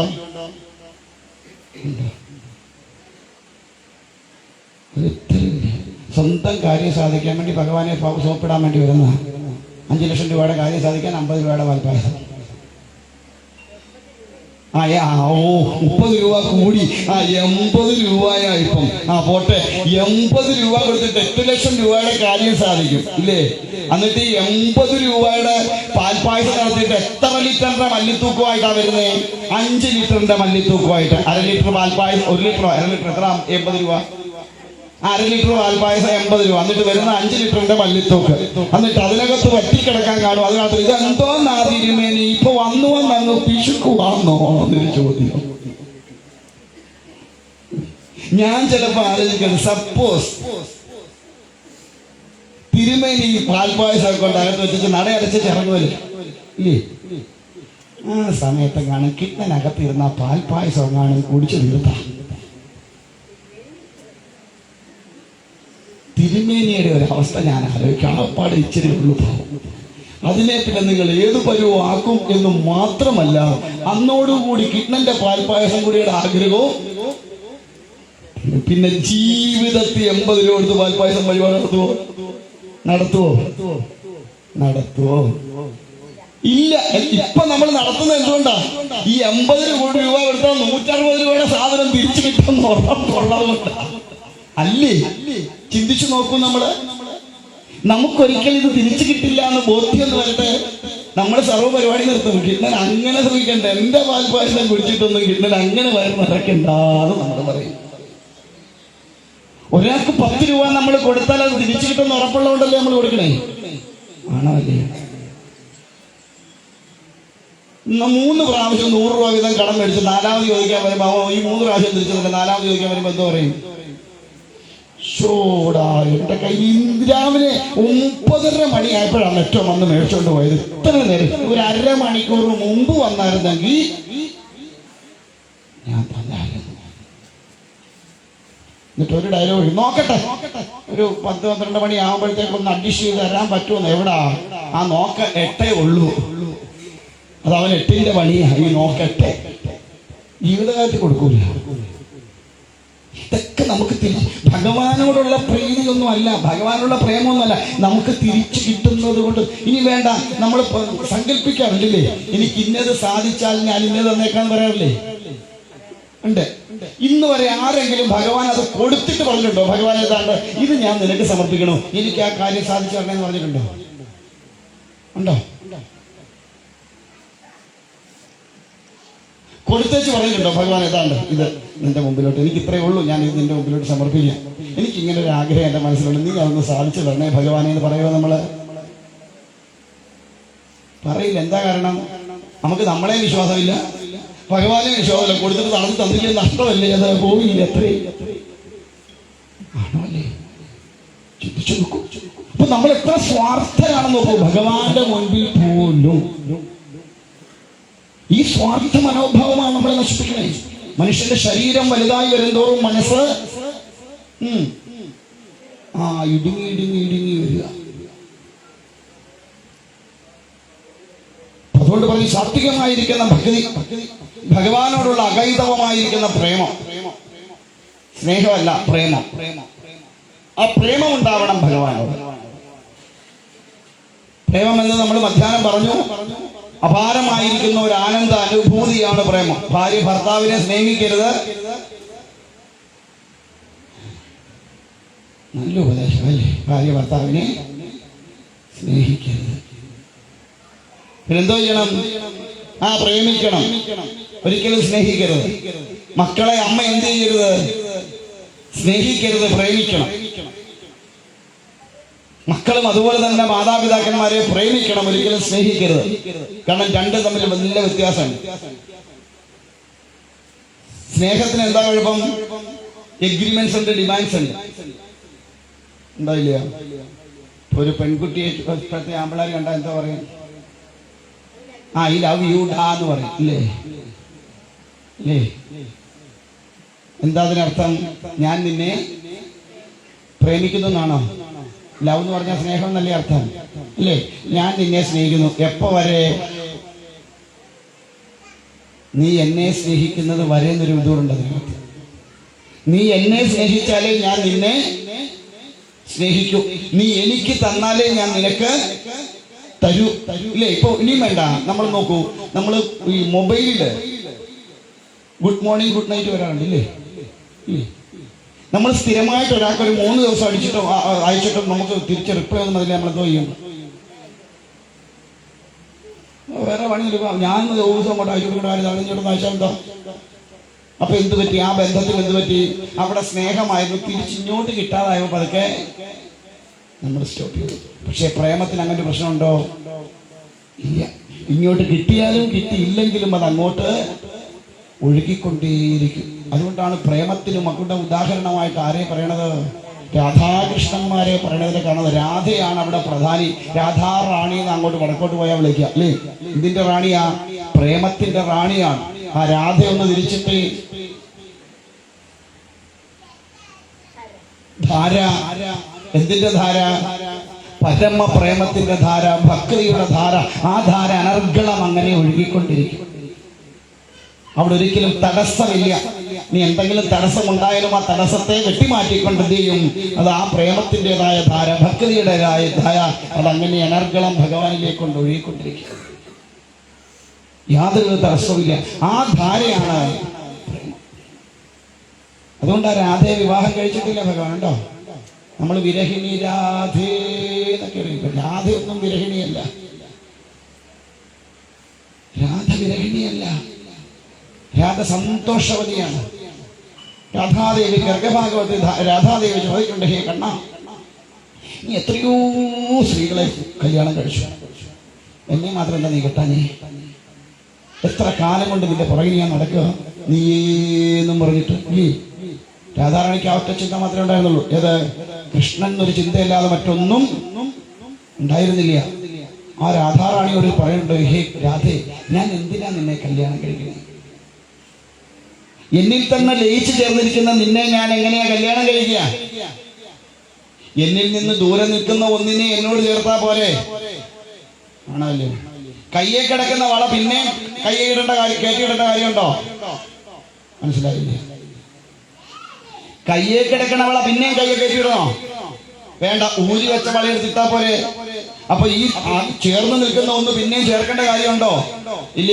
നീ എന്റെ ഹൃദയത്തിൽ അങ്ങനെ ലയിച്ചിരിക്കുന്നവളാണ്, പിന്നെ ഞാൻ എന്തിനാ നിന്നെ കല്യാണം കഴിക്കണേ? മറ്റവരൊക്കെ അകന്നു നിൽക്കുന്നവരെ, അതുകൊണ്ട് അവരെ എന്നോട് ഞാൻ ചേർത്ത് നിർത്തിയത്. നീ എന്നിൽ നിന്ന് ദൂരേ അല്ല, എന്റെ ഹൃദയത്തിൽ തന്നെ നിരന്തരമായി ഒഴുകിക്കൊണ്ടിരിക്കുന്ന പ്രേമത്തിന്റെ സ്വരൂപമാണ് രാധേനെ. അതുകൊണ്ട് നിന്നെ എനിക്ക് പ്രത്യേകിച്ച് കല്യാണം കഴിക്കേണ്ട കാര്യമൊന്നും. നോക്കൂ, എത്ര സുന്ദരമായ ഭാവമാണ് ഭഗവാൻ രാധ. അതുകൊണ്ടും രാധയെ ചേർത്ത് മാത്രമേ ഉള്ളൂ ഭഗവാൻ ഒരു പേരുള്ളത്, അല്ലേ? രാധാകൃഷ്ണൻ.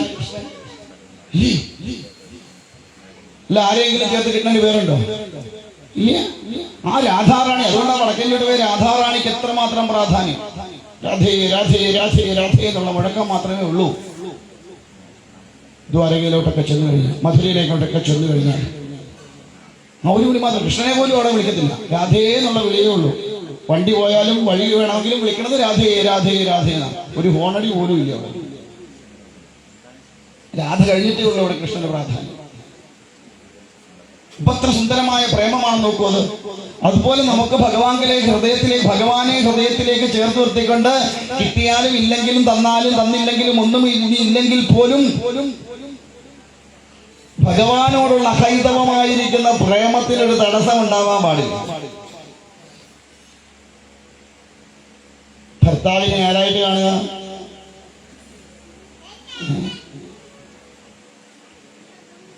എന്റെ സ്വാമി ഇപ്പോഴേ സ്വഭാവം ഏതാണ്ടൊക്കെ അതുപോലെ ഇനി അതായിട്ടൂടെ കണ്ടു കഴിഞ്ഞിട്ട് ഇനി ബാക്കി കൂടെ ഉണ്ടാവേണ്ട കാര്യമുണ്ടോന്ന്, അല്ലേ? ഭർത്താവിനെ സാക്ഷാൽ ശ്രീകൃഷ്ണ പരബ്രഹ്മ സ്വരൂപനായിട്ട് കാണുക. നമ്മൾ വിചാരിക്കണ പോലെ ഭഗവാൻ അത്ര ഇതൊന്നും അല്ല കേട്ടോ. ഈ 16,000 എണ്ണത്തിനെ കെട്ടിന്നൊക്കെ നമ്മൾ പറഞ്ഞുണ്ടാക്കിയതാണ്. ഭഗവാൻ 16,000 എണ്ണത്തിനെ ഒന്നും കെട്ടിയിട്ടൊന്നുമില്ല, 8 എണ്ണത്തിനെ കെട്ടിയിട്ടുള്ളൂ. പോട്ട് 16,100 16,000 എന്നും ഒക്കെ പറയുന്നത് അതിനെയൊക്കെ എന്ത് ചെയ്തുള്ളൂ? തന്നിലേക്ക് ചേർത്ത് നിർത്തിയത് മാത്രമേ ഉള്ളൂ. ഒരിക്കലും ഭഗവാൻ വിവാഹം കഴിച്ചിട്ടില്ല. അവരൊന്നും സംരക്ഷണം കൊടുക്കുക മാത്രമേ ചെയ്തുള്ളൂ. നരകാസുരനിൽ നിന്ന് രക്ഷിച്ച, അല്ലെ നരകാസുരനെ നിഗ്രഹിച്ചതിന് ശേഷം നരകാസുരന്റെ കാരാഗൃഹത്തിൽ നിന്നും പുറത്തുപെട്ട സ്ത്രീജനങ്ങൾക്ക് വേറെങ്ങും യാതൊരു ആശ്രയവും ഇല്ലാതെ വന്നപ്പോൾ ഭഗവാൻ എന്ത് ചെയ്തു? സംരക്ഷണം കൊടുത്തു. അത് പുടവ കൊടുത്ത് സംരക്ഷണം കൊടുത്തേ ഉള്ളൂ. സംരക്ഷണം മാത്രമേ ഉള്ളൂ. ആശ്രയമില്ലാത്തവർക്ക് ആശ്രയത്തെ കൊടുത്തത്. മനസ്സിലാവുന്നുണ്ടോ? അപ്പൊ അതുകൊണ്ട് ദേവഹൂതി മാതാവിനോട് പറഞ്ഞു, അമ്മേ, സാത്വികമായിരിക്കുന്ന ഭക്തി മുക്തിക്ക് കാരണമാവും. കർമ്മവിച്ഛേദം വരുത്തണം. കർമ്മങ്ങളോട് യാതൊരു വിധമായ ബന്ധവും ഉണ്ടാവാൻ പാടില്ല. കർമ്മവിച്ഛേദം വരണം. ഞാനാണ് ചെയ്യണത്, എന്റെ മിടുക്കൊണ്ടാണ് നടക്കണതെന്നൊന്നും ചിന്തിക്കാൻ പാടില്ല. അതെല്ലാം കാരണമാവും, കർമ്മഫലത്തെ അനുഭവിക്കാൻ കാരണമാവും. ഞാൻ ചെയ്തു, എൻ്റെ മിടുക്കാണ്, ഞാനില്ലായിരുന്നെങ്കിൽ. ഞാൻ പറയാറുണ്ട്, എപ്പോഴാണോ ഞാൻ ഏതാണ്ടൊക്കെയാണ്, എനിക്ക് ഏതാണ്ടൊക്കെ ഉണ്ട്, ഞാൻ വിചാരിച്ചാൽ ചിലതൊക്കെ നടക്കും, ഞാനില്ലായിരുന്നേ കാണാമായിരുന്നു എന്ന് എപ്പോഴാണോ ഉള്ളിൽ തോന്നുന്നത്, അപ്പോൾ ഓർത്തോണം നാശം തുടങ്ങി. നമ്മളിവിടെ വരുന്നതിന് മുമ്പും പലതും നടന്നിട്ടുണ്ട്. നമ്മൾ പോയി കഴിഞ്ഞാലും ഇവിടെ നടക്കേണ്ടതൊക്കെ അതുപോലെ നടക്കും. ഉണ്ടോ? ഞാൻ പോയി കഴിഞ്ഞാൽ പിന്നെ സപ്താഹം ഇല്ലാതാവോ? ഇല്ല. അപ്പോ ഞാൻ എന്നല്ല ഭാവത്തെയും മാറ്റിവെക്കണം. ആ ഒരു ഭാവത്തെ ഉള്ളിൽ നിന്ന് മാറ്റിക്കഴിഞ്ഞാൽ സാത്വികമായിരിക്കുന്ന ഭക്തി ഉണ്ടാവും. നിർഗുണ ഭക്തി, ഒരു ഗുണവുമില്ലാത്ത അവസ്ഥയിലേക്ക് മനസ്സിനെ കൊണ്ടുവരാൻ കഴിയണം സാത്വികമായിരിക്കുന്ന ഭക്തി. അതോടൊപ്പം എന്ത് വേണം? ഈ ശരീരം ഞാനല്ല എന്നും ബോധിക്കണം. എന്റേതാണ് ഈ ശരീരം, അതുകൊണ്ട് ഒരിക്കലും ഞാനല്ല ഈ ശരീരം. ശരീരത്തെ ഞാനല്ലാതെയാക്കിയിട്ടു കണ്ടുകൊണ്ട് ആ ശരീരത്തിനോടുള്ള പ്രേമം ഉപേക്ഷിക്കണം. അങ്ങനെ ഞാനല്ലാത്ത ഒന്നിനെ എന്തിനു കൂടുതലായിട്ട് അടുപ്പിക്കണം എന്ന് ചോദ്യം. എല്ലാം കൊണ്ടും ഓരോന്നിൽ നിന്നും മനസ്സിനെ വിടുതലെടുത്തുകൊണ്ട് ഭഗവത് ഭക്തിക്കുള്ളിൽ ഉറപ്പിച്ചാൽ മുക്തി ഉണ്ടാവും എന്ന് പറഞ്ഞു കൊടുക്കുന്നു. അവിടെ നിന്നാണ് ചതുർത്ഥസ്കന്ധത്തിലേക്ക് കടന്നുകൊണ്ട് അവിടെ ദക്ഷയാഗം എന്ന കഥാഗോളവും ധ്രുവചരിതവും 2 കഥാഗോളങ്ങൾ അവിടെ പ്രധാനമായിട്ട് പറയുന്നുണ്ട്. ദക്ഷയാഗം കഴിഞ്ഞതിന്റെ മുമ്പത്തെ വർഷം വന്നപ്പോൾ പറഞ്ഞതാണ് എൻ്റെ ഓർമ്മ, അല്ലേ? പറഞ്ഞതാ. ധ്രുവചരിതത്തിൽ അവിടെ 6 വയസ്സ് മാത്രം പ്രായമുള്ള കുഞ്ഞ് 6 മാസം കൊണ്ട് ആരെ സംശീകരിച്ചു? ഭഗവാനെ പ്രത്യക്ഷ ദർശനം സാക്ഷീകരിച്ചപ്പോൾ നമുക്ക് പറ്റുമില്ല. 6 വയസ്സുകാരന് പറ്റുമെങ്കിൽ നമുക്കും പറ്റുമില്ലയോ? പറ്റുമോ? നമുക്ക് പറ്റുമോ? എവിടെ? കാരണം നമ്മുടെ ഒന്നും ധ്രുവൻ എന്തുണ്ടായിരുന്നു? നിഷ്കാമമായ ഭക്തി ഉണ്ടായിരുന്നു, അക്കൈതവമായ പ്രേമം ഭഗവാൻ ഉണ്ടായിരുന്നു. ആരിൽ നിന്ന് കിട്ടിയതാ? ഗുരുനാഥനായ നാരദനിൽ നിന്ന്. നാരദൻ എന്ന് കേൾക്കുമ്പോൾ നമ്മുടെ ഇടയിലുള്ള നാരദനെ കുറിച്ച് ചിന്തിക്കണ്ട. നമ്മളുടെ ചില നാരദന്മാരുണ്ട്, എന്തിനുള്ളതാ? അല്ലേ? അപ്പറേ ഇപ്പറേ കുരുക്കി ഉള്ള ബന്ധം ഇല്ലാതാക്കാൻ ആ നാരദൻ. ഈ നാരദൻ അതല്ല, ജ്ഞാനം പ്രദാനം ചെയ്യുന്നവനാണ് നാരദൻ. നാരം ദദാതി ഇതി നാരദാണ്. ആത്മജ്ഞാനത്തെ പ്രദാനം ചെയ്യുന്നവനാണ് നാരദൻ. നാരദനില്ലാതെ ഭാഗവതമില്ല. ഇവിടെ നോക്കിയാലും ആരുണ്ട്? നാരദരുണ്ട്. തുടക്കം തന്നെ നാരദരിൽക്കുന്ന ഏതൊരു ജീവൻ മോക്ഷപ്രാപ്തിയിലേക്ക്, ഈശ്വര സാക്ഷാത്കാരത്തിലേക്ക് പോകണം എന്ന് ചിന്തിക്കുന്നുവോ അവിടെയെല്ലാം ആരുടെ സാന്നിധ്യം ഉണ്ടാവും? നാരദന്റെ സാന്നിധ്യം ഉണ്ടാവും. ധ്രുവനിൽ തുടങ്ങി അങ്ങോട്ട് അവസാനം വരെ ആരുണ്ട്? നാരദരുണ്ട്. പ്രഹ്ലാദനിലും ആരുണ്ട്? നാരദരുണ്ട്. അങ്ങനെ എല്ലാ ആത്മജ്ഞാനം നേടാൻ ആഗ്രഹിക്കുന്ന, ഈശ്വര സാക്ഷാത്കാരം നേടാൻ ആഗ്രഹിക്കുന്നവർക്കെല്ലാം വഴി കാണിച്ചു കൊടുക്കുന്നത് ആരാ? നാരദരാണ്. അതുകൊണ്ട് ആ നാരദരിൽ കൂടി ഭഗവാന്റെ സ്വരൂപത്തെ അറിഞ്ഞ ധ്രുവൻ 6 മാസം കൊണ്ട് ഈശ്വര സാക്ഷാത്കാരം നേടി. അതിന് പ്രധാന കാരണം എന്താ? രണ്ടാനമ്മയായിരിക്കുന്ന സുരുചിയാണ് അതിന് കാരണം, അല്ലേ? അച്ഛന്റെ മടിയിൽ ഒന്ന് കയറിയിരിക്കാൻ വേണ്ടിയിട്ട് ആഗ്രഹിച്ച കുട്ടിക്ക് ആരുടെ മടിയിൽ ഇരിക്കാനൊത്തു? ലോകൈകനാഥനായിരിക്കുന്ന സാക്ഷാൽ ആനന്ദമൂർത്തിയായിരിക്കുന്ന നാരായണന്റെ മടിയിൽ ഇരിക്കാനായിട്ട് സാധിച്ചു. നമ്മൾ ആരുടെയൊക്കെ മടിയിൽ ഇരുന്നിട്ടുണ്ട്? പക്ഷെ ഭഗവാന്റെ മടിയിൽ നിന്ന് വരെ ഇരുന്നിട്ടുണ്ടോ? ഉണ്ട്. ആരുടെ മടി ഇരുന്നിട്ടും കാര്യമില്ല. ആരുടെ മടിയിൽ ഇരിക്കാൻ കഴിഞ്ഞില്ലെങ്കിൽ, ഭഗവാന്റെ മടിത്തട്ടിൽ ഇരിക്കാൻ കഴിഞ്ഞില്ലെങ്കിൽ, പ്രഹ്ലാദനും ധ്രുവനും ഒക്കെ സാധ്യമാക്കിയെടുത്ത 6 വയസ്സ് പ്രായം 6 മാസം കൊണ്ട് സാധിച്ചു. കഠിനമായ തപസ്സിൽ കൂടി അവസാനത്തെ 1-2 മാസം ജലം പോലും ഇല്ലാതെ, വായു പോലും ഇല്ലാതെ, വായുവിനെ പോലും നിയന്ത്രിച്ചു കൊണ്ടാണ് തപം ചെയ്തത്. ഈശ്വര സാക്ഷാത്കാരം നേടണമെങ്കിൽ ഇച്ചിരി കഠിനമായ പ്രയത്നം വേണം. നമുക്കൊന്നും ഭൗതികത വിട്ടു പോകാൻ കഴിയില്ലാത്തതുകൊണ്ട് നമുക്ക് സാധ്യമാകില്ല. എല്ലാം ഉപേക്ഷിച്ചുകൊണ്ട് ഭഗവാനെ മാത്രം ശരണാഗതി അടയണം. കഥയൊന്നും വിശദീകരിക്കുന്നില്ല. അവിടെ നിങ്ങൾ നോക്കൂ, സുരുചി എന്ന് പറയുന്ന ഒരു സ്ത്രീ സത്യത്തിൽ എന്തിനു വേണ്ടിയിട്ടാ ധ്രുവനെ അവിടുന്ന് ഓടിക്കാൻ ശ്രമിച്ചത്? തന്റെ പുത്രനായിരിക്കുന്ന ഉത്തമന് രാജ്യഭാരം കിട്ടണം, തനിക്ക് ആ സൗഭാഗ്യങ്ങളെ മുഴുവൻ അനുഭവിക്കണം എന്നൊരു ചിന്ത ഉള്ളിലുള്ളത് കൊണ്ടാണ് സത്യത്തിൽ അതാ ഒരു അവസ്ഥയുണ്ടായത്. പക്ഷേ സുരുചിക്ക് അനുഭവിക്കാൻ പറ്റിയോ? ഇല്ല. അവസാനം എന്തു പറ്റി? കാട്ടുതീയിൽപ്പെട്ട് അവര് വെന്തുരുകി ചത്തു. പുത്രനായിരിക്കുന്ന ഉത്തമൻ എന്തു പറ്റി? യക്ഷന്മാര് കൊല ചെയ്തു. അത് അമ്മയ്ക്കും മകനും എന്തനുഭവിക്കാൻ പറ്റിയില്ല? ആ സുഖങ്ങളെ ഒന്നും അനുഭവിക്കാൻ സാധ്യമാവില്ല. 6 മാസം കൊണ്ട് ആര് നേടിയെടുത്തു? സാക്ഷാൽ ധ്രുവൻ നേടിയെടുത്തു. എന്തുകൊണ്ട്? ഭഗവാന്റെ അനുഗ്രഹ കലകളെ സ്വായത്തമാക്കിയിട്ടുണ്ട്. നല്ല ഒരു ഗുരുവിനെ മുൻപിൽ കിട്ടിയപ്പോ ഈശ്വര സാക്ഷാത്കാരം നേടാൻ സാധ്യമായി. അപ്പൊ എന്തെല്ലാം തൻ്റെതാക്കണമെന്ന് ആഗ്രഹിച്ചാലും ആരുടെ അനുഗ്രഹം വേണം? ഗുരുവിന്റെയും ഭഗവാന്റെയും അനുഗ്രഹമില്ലാതൊന്നും സ്വായത്തമാക്കാനായിട്ട് സാധ്യമാവില്ല എന്ന് ബോധിപ്പിക്കുന്നു. ചിന്തിച്ചു നോക്കൂ. അവൾ അമ്മയായ സുനീതി എന്താ പറഞ്ഞത്? പുത്ര, കാലത്തെ മുഴുവൻ നിയന്ത്രിക്കുന്ന നാരായണൻ തന്നെയാണ് സർവത്തിന്റെയും പിതാവായിരിക്കുന്നത്. അതുകൊണ്ട് നമുക്കും ആധാരമായി നിൽക്കുന്നത് നമുക്കൊക്കെ പറഞ്ഞു കൊടുക്കേണ്ട ഒരു പഠനം അല്ലെങ്കിൽ വാക്കിത കുഞ്ഞുനാളിലെ പറഞ്ഞു കൊടുക്കണം. നാരായണനാണ് നമുക്ക് സർവത്തിനും നാഥനായി നിൽക്കുന്നത്. ഈശ്വരനെ മറന്നു മക്കളെ ജീവിക്കല്ലേ. നമ്മളിപ്പോ 1-ാം ക്ലാസ് മുതലേ അങ്ങോട്ട് തുടങ്ങും. പടിയടാ ട്യൂഷന് പോടാ, പടിയടാ ട്യൂഷന് പോടാ, പടിയടാ. അവസാനം കൊച്ചിന് കഴിക്കാനും നേരമില്ല, ഉറങ്ങാനും നേരമില്ല, ഉണ്ണാനും നേരമില്ല. എല്ലാം കൂടെ തലേ കയറി അതിന് ഭ്രാന്തി. ഈശ്വരനെ കുറിച്ച് നമ്മൾ ശബ്ദിക്കരുത്, നാമം ജീവിപ്പിക്കുവോ? എവിടെ? ആ നേരം നമ്മൾ ചെയ്യുകയാണ്. പിന്നെ എങ്ങനെയാ കൊച്ചു നാമം ജീവിക്കുന്നത്? നമ്മുടെ സന്ധ്യ 6 മണിയാകുമ്പോഴേ തുടങ്ങൂല്ലേ? ഏതാ 6 മണിക്കത്തെ സീരിയല്? വേണ്ട. ഇപ്പൊ ഒരു ഗതി ഇല്ലാത്തതുകൊണ്ട് വന്നിരുന്ന് പോണതാ. ഇതൊന്ന് ഇവിടെ വന്നിരിക്കണമല്ലോ എന്ന് ആലോചിച്ചിട്ട് ഒരു സാന്ത്വനവും ഇല്ലാതെ ഇവിടെ തന്നെ ഒന്ന് ഇരിക്കുന്നുള്ളതേ ഉള്ളൂ. പോട്ടെ, ആ 7 ദിവസമെങ്കിൽ 7 ദിവസം അതൊക്കെ ഉപേക്ഷിച്ചിട്ട് വന്നിരിക്കണില്ലേ? പിന്നെ സ്വാമി 10-9 മണി കഴിയുമ്പോൾ കാണാമല്ലോ, മൊബൈലിനകത്ത് കിട്ടുമല്ലോ അല്ലേ?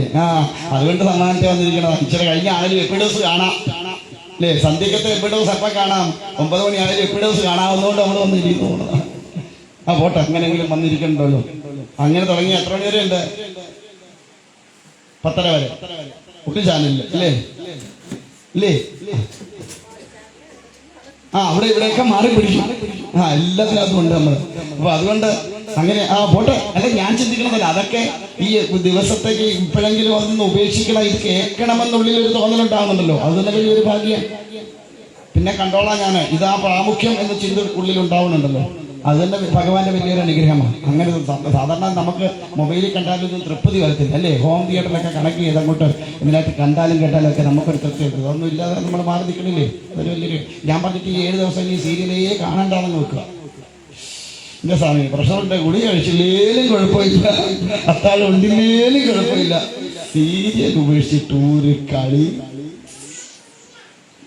വീട്ടിലുണ്ടോ എൻ്റെ അമ്മ?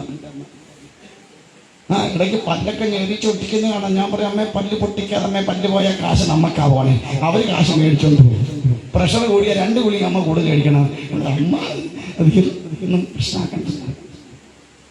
എന്നോട് ചോദിക്കുന്ന ഒരു ചോദ്യമുണ്ട്, ഞാൻ ഇതൊക്കെ കണ്ടാലും നിന്റെ ഭാര്യയോട് വല്ലതും ചെയ്യുന്നുണ്ടോടാ എന്ന് ചോദിക്കും. സത്യം കേട്ടോ, എന്താ കണ്ടാലും ഭാര്യയോടൊന്നും ഒരു ഇതില്ല. അതുകൊണ്ട് എനിക്ക് സമാധാനമുണ്ട്. 2നെയും കൂടി ഇട്ടേച്ച് പോരെ. ഇല്ല, ഞാൻ എന്തോ ഇറങ്ങിപ്പോയെന്ന് എനിക്ക് സമാധാനം കിട്ടുമോ? ഇല്ല. എനിക്ക് സ്വസ്ഥമായിട്ട് ഇവിടുന്ന് പറയാൻ പറ്റുന്നത് അതുകൊണ്ട് അമ്മയുടെ ആ പറ്റും. അതാണ് എൻ്റെ ജീവിതത്തിൽ എനിക്ക് കിട്ടിയ ഏറ്റവും വലിയ സൗഭാഗ്യം എൻ്റെ അമ്മയാണ്. ഞാൻ പറയും, ഇന്നീ ഒരു പീഠത്തിൽ ഇരിക്കുന്നതിന് കാരണം അമ്മയുടെ വലിയൊരു പ്രാർത്ഥനയുടെ ഫലമാണ്. അതുകൊണ്ടാണ് ഇങ്ങനെയുള്ള ഗുരുക്കന്മാരെ ഒക്കെ ജീവിതത്തിൽ കാണാനും ദർശിക്കാനും അവരുടെയൊക്കെ ഒരു അനുഗ്രഹത്തെ പ്രാപ്തമാക്കാനും ഒക്കെ സാധിച്ചത്. ജഗദ്ഗുരു സ്വാമി സത്യാനന്ദ സരസ്വതിപാദങ്ങളെയാണേലും, ശ്രീമദ് സ്വാമി സച്ചിദാനന്ദ സരസ്വതി തൃപ്പാദങ്ങളെയാണേലും, ദയാനന്ദ സരസ്വതി തൃപ്പാദങ്ങളെയാണേലും, പ്രഭാകരാനന്ദ സരസ്വതി തൃപ്പാദങ്ങളെയാണേലും, അതുപോലെ രാമനാഥൻ എന്ന് പറയുന്ന ഗാർഹസ്ഥ്യധർമ്മം അനുഷ്ഠിക്കുന്നെങ്കിലും യോഗിയെ പോലെ ജീവിക്കണ ഒരു മഹാത്മാവ് എറണാകുളത്തിൻ്റെ, അദ്ദേഹത്തെ പോലുള്ള ഗുരുക്കന്മാരെയൊക്കെ കാണാനും അവരുടെയൊക്കെ ഒരു അനുഗ്രഹം പ്രാപ്തമാക്കാനും ഒക്കെ ജീവിതത്തിൽ കിട്ടിയത് ആ അമ്മയുടെ പ്രാർത്ഥനയുടെയും ആ ത്യാഗത്തിൻ്റെയൊക്കെ ഫലമുണ്ട്. ഞാനങ്ങനെ ചിന്തിക്കുന്ന ആളാണ്. ജീവിതത്തിൽ കിട്ടിയ സന്യാസി ശ്രേഷ്ഠന്മാരായ ഗുരുക്കന്മാർ 4 എണ്ണം. ഒരു ഗൃഹസ്ഥനെ സംബന്ധിച്ച് ജീവിതത്തിൽ 4 ഗുരുക്കന്മാർ സന്യാസി ശ്രേഷ്ഠന്മാരായിട്ട് പറഞ്ഞ ഇച്ചിരി പാടാം. പൂർവ്വജന്മ സുഹൃതമാവാം, എൻ്റെ അമ്മയുടെ പ്രാർത്ഥനയാവാം, ഒക്കെ കൊണ്ട് ജീവിതത്തിൽ കിട്ടിയ 4 ഗുരുക്കന്മാരും സന്യാസി ശ്രേഷ്ഠന്മാരാണ്. അവരുടെയൊക്കെ ആ ഒരു അനുഗ്രഹകലകളും ഒക്കെ ഉണ്ടായിരിക്കും ഇന്ന് വല്ലതൊക്കെ പറയാൻ പറ്റും. അതുകൊണ്ട് അവരെ ഒന്നും മറക്കാതെ ഈ പീഠത്തിൽ ഇരിക്കുന്നതിന് മുമ്പ് അവരെല്ലാം ഉള്ളിൽ സ്മരിച്ച് അതിന് ശേഷമേ ഇങ്ങോട്ട് ഇരിക്കത്തുള്ളൂ. കാരണം അവരുടെ ആ ഒരു അനുഗ്രഹ വർഷം ശിരസിൽ അങ്ങനെ ഒഴുകിയെത്തണമെങ്കിൽ അവരെ നിരന്തരം സ്മരിച്ചുകൊണ്ട് തന്നെ ഇരിക്കണം. പോട്ടെ. അപ്പൊ എന്തായാലും അതുകൊണ്ട് ധ്രുവൻ നമുക്ക് കാട്ടിത്തരുന്നു, പ്രായം ഒരു വിഷയമല്ല. ഈശ്വര സാക്ഷാത്കാരത്തിന് എന്ത് വേണം? ആഗ്രഹമുണ്ടാവണം, അഗാധമായ ആഗ്രഹമുണ്ടാവണം. പിന്നെ ആരുടെ അനുഗ്രഹം വേണം?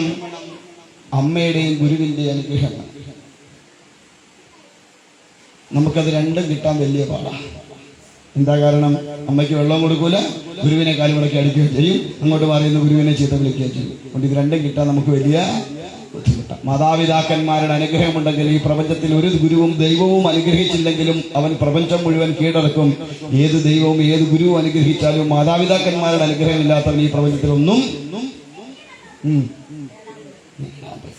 അതുകൊണ്ട് ആരുടെയാണ് അനുഗ്രഹം ആദ്യം പ്രാപ്തമാക്കണം? മാതാപിതാക്കന്മാരുടെ അനുഗ്രഹം പ്രാപ്തമാക്കണം. മനസ്സറിഞ്ഞൊരു തുള്ളി കണ്ണുനീര് പോലും നമ്മുടെ നോട്ടം കൊണ്ടോ വാക്കുകൊണ്ടോ പ്രവൃത്തി കൊണ്ടോ അച്ഛനമ്മമാരുടെ കണ്ണിൽ നിന്ന് ഉരുണ്ടു വീടാൻ അനുവദിച്ചു പോവല്ലേ? അനുവദിച്ചു പോയെങ്കിൽ അവന്റെ ജീവിതം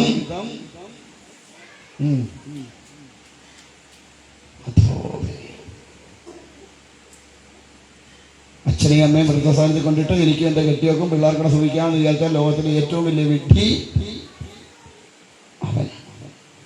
അവനെ പോലെ ഒരു നികൃഷ്ട ജന്മം ഈ പ്രപഞ്ചത്തിൽ വേറെയിട്ട് ഇല്ലീതാനും. ഇനി അങ്ങനെ ഏതെങ്കിലും മരുന്നുമക്കൾ വിചാരിക്കുന്നുണ്ടെങ്കിൽ ആ മരുന്നുമക്കൾ ഓർത്തോളുക, നിന്റെ ഗതി ഇതിനെക്കാട്ടി കട്ട പുകയാ. കർത്താവിന്റെ അമ്മയും അച്ഛനെയും കൊണ്ടല്ല അവരോട് തന്നെ എനിക്ക് കിട്ടിയവന് കൊച്ചുകൂടെയും കൂടെ സൂഹിക്കാം എന്ന് തോന്നുന്നെങ്കിൽ നമ്പർ 1 വിഡ്ഢി അവളാണ്. കാരണം അവൾ നിത്യം പൊക്കൊണ്ടിരിക്കണത് എങ്ങോട്ടാ? അഗാധമായ നരകത്തിയിലേക്കാണ്. ഉമി നീറുന്നത് പോലെ നിന്ന് നീറും 7 തലമുറ 7 ജന്മവും. മാതാപിതാക്കന്മാരെ ദുഃഖിപ്പിച്ച 7 തലമുറയ്ക്കും 7 ജന്മത്തിനും ഉമി നീറുന്ന പോലെ നീറും മാതാപിതാക്കന്മാരെ ദുഃഖിക്കുക. അത് ഭാര്യയുടെ ആയാലും ഭർത്താവിന്റെ ആയാലും സ്വന്തമായാലും ആരുടെ ആയാലും അച്ഛനമ്മമാരെ വേദനിപ്പിച്ചാൽ ജീവിതത്തിൽ ഒരിക്കലും എന്തുണ്ടാവില്ല? തന്നെയല്ല, കുലം തന്നെ അറ്റുപോവും. മാതാപിതാക്കന്മാരുടെ കണ്ണുനീര് തലയിൽ വീണ്ടുണ്ടെങ്കിൽ കുലം അറ്റുപോവും. സന്തതികൾ കല്യാണം കഴിച്ചിട്ട് വർഷങ്ങൾ കഴിഞ്ഞിട്ടും മക്കളുണ്ടാവുന്നില്ലെങ്കിൽ ഓർത്തോണം, 7 തലമുറയുമായി ബന്ധപ്പെട്ട ഏതോ ഒന്നിന് വെള്ളം കൊടുക്കാതിട്ട് കണ്ണീര് കുടിപ്പിച്ചിട്ടുണ്ട്. അതുകൊണ്ട് ആ സന്തതികൾ ഇല്ലാതെയായി പോണത്. മാതാപിതാക്കന്മാരുടെ കണ്ണുനീര് ബ്രഹ്മശാപത്തിന് തുല്യമാണ്. ബ്രഹ്മശാപത്തിന് പരിഹാരമില്ല. അത് നീറി നീറി നീറി നീറി നീറി നീറി അവസാനം കുലം പോലും ഇല്ലാത്ത അവസ്ഥയിലേക്ക് എത്തും. അതുകൊണ്ട് അച്ഛനമ്മമാരെ കണ്ണുനീര് കുടിപ്പിക്കല്ലേ, കുഞ്ഞുങ്ങൾക്ക് പറഞ്ഞു കൊടുക്കണേ. മാതാപിതാക്കന്മാരെ കണ്ണുനീര് കുടിപ്പിക്കല്ലേ, അത് വേണം ആദ്യം പഠിപ്പിക്കാൻ. അച്ഛനമ്മമാരെ കണ്ണുനീര് കുടിപ്പിക്കല്ലേ മക്കളെ എന്ന് പറഞ്ഞു കൊടുക്കാം. അവരുടെ അനുഗ്രഹമില്ലെങ്കിൽ ഒന്നും അതുകൊണ്ട് അവരെ കൊണ്ട് എവിടെ കളയുകയും ചെയ്യരുത്. നമ്മുടെ സുഖത്തിന് വേണ്ടി വൃദ്ധസദനങ്ങളിൽ കൊണ്ട് കളയുകയും ചെയ്യരുത്. ഒന്നും വേണ്ട, സ്നേഹത്തോടെ കെട്ടിപ്പിടിച്ചൊരു ഉമ്മ കൊടുത്താൽ മതി. അമ്മയുടെ അച്ഛൻ്റെയും മനസ്സിൽ എത്രയോ അച്ഛനമ്മമാര് മക്കളൊന്ന് കെട്ടിപ്പിടിക്കാൻ ആഗ്രഹിക്കുന്നുണ്ടെന്നറിയാമോ? എത്രയോ അച്ഛനമ്മമാർ, ഒരുപാട് എനിക്കറിയാം. ഒന്ന് കെട്ടിപ്പിടിച്ച് എൻ്റെ അച്ഛാ എന്ന് വിളിച്ചുകൊണ്ടൊന്ന് മാറോടൊന്ന് ചേർത്ത് നിർത്തിയാൽ നിറഞ്ഞൊഴുകുന്ന അച്ഛനമ്മമാരുണ്ട്. പക്ഷെ മക്കളെ കെട്ടിപ്പിടിക്കത്തില്ല.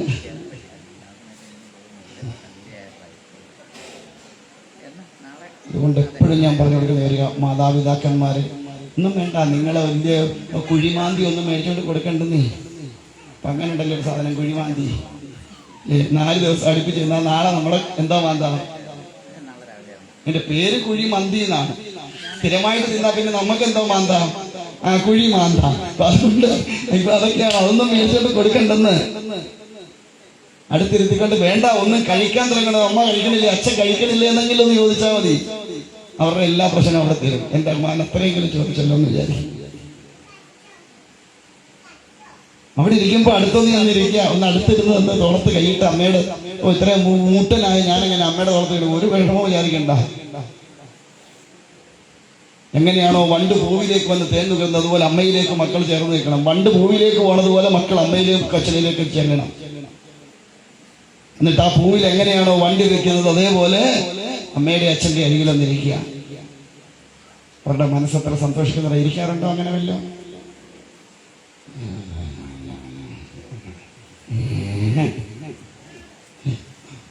അതുകൊണ്ട് അങ്ങനെയൊക്കെ നിൽക്കട്ടെ. അതുകൊണ്ട് മാതാപിതാക്കന്മാരുടെ അനുഗ്രഹത്തെ ഇല്ലാതെയാക്കരുത്, ഗുരുപരമ്പരയുടെ അനുഗ്രഹത്തെ ഇല്ലാതെയാക്കരുത്. ജീവിതം ധന്യമാവില്ല എന്ന് ധ്വനിയിൽ കൂടിയും ബോധിപ്പിക്കുന്നു. അങ്ങനെ നിൽക്കട്ടെ.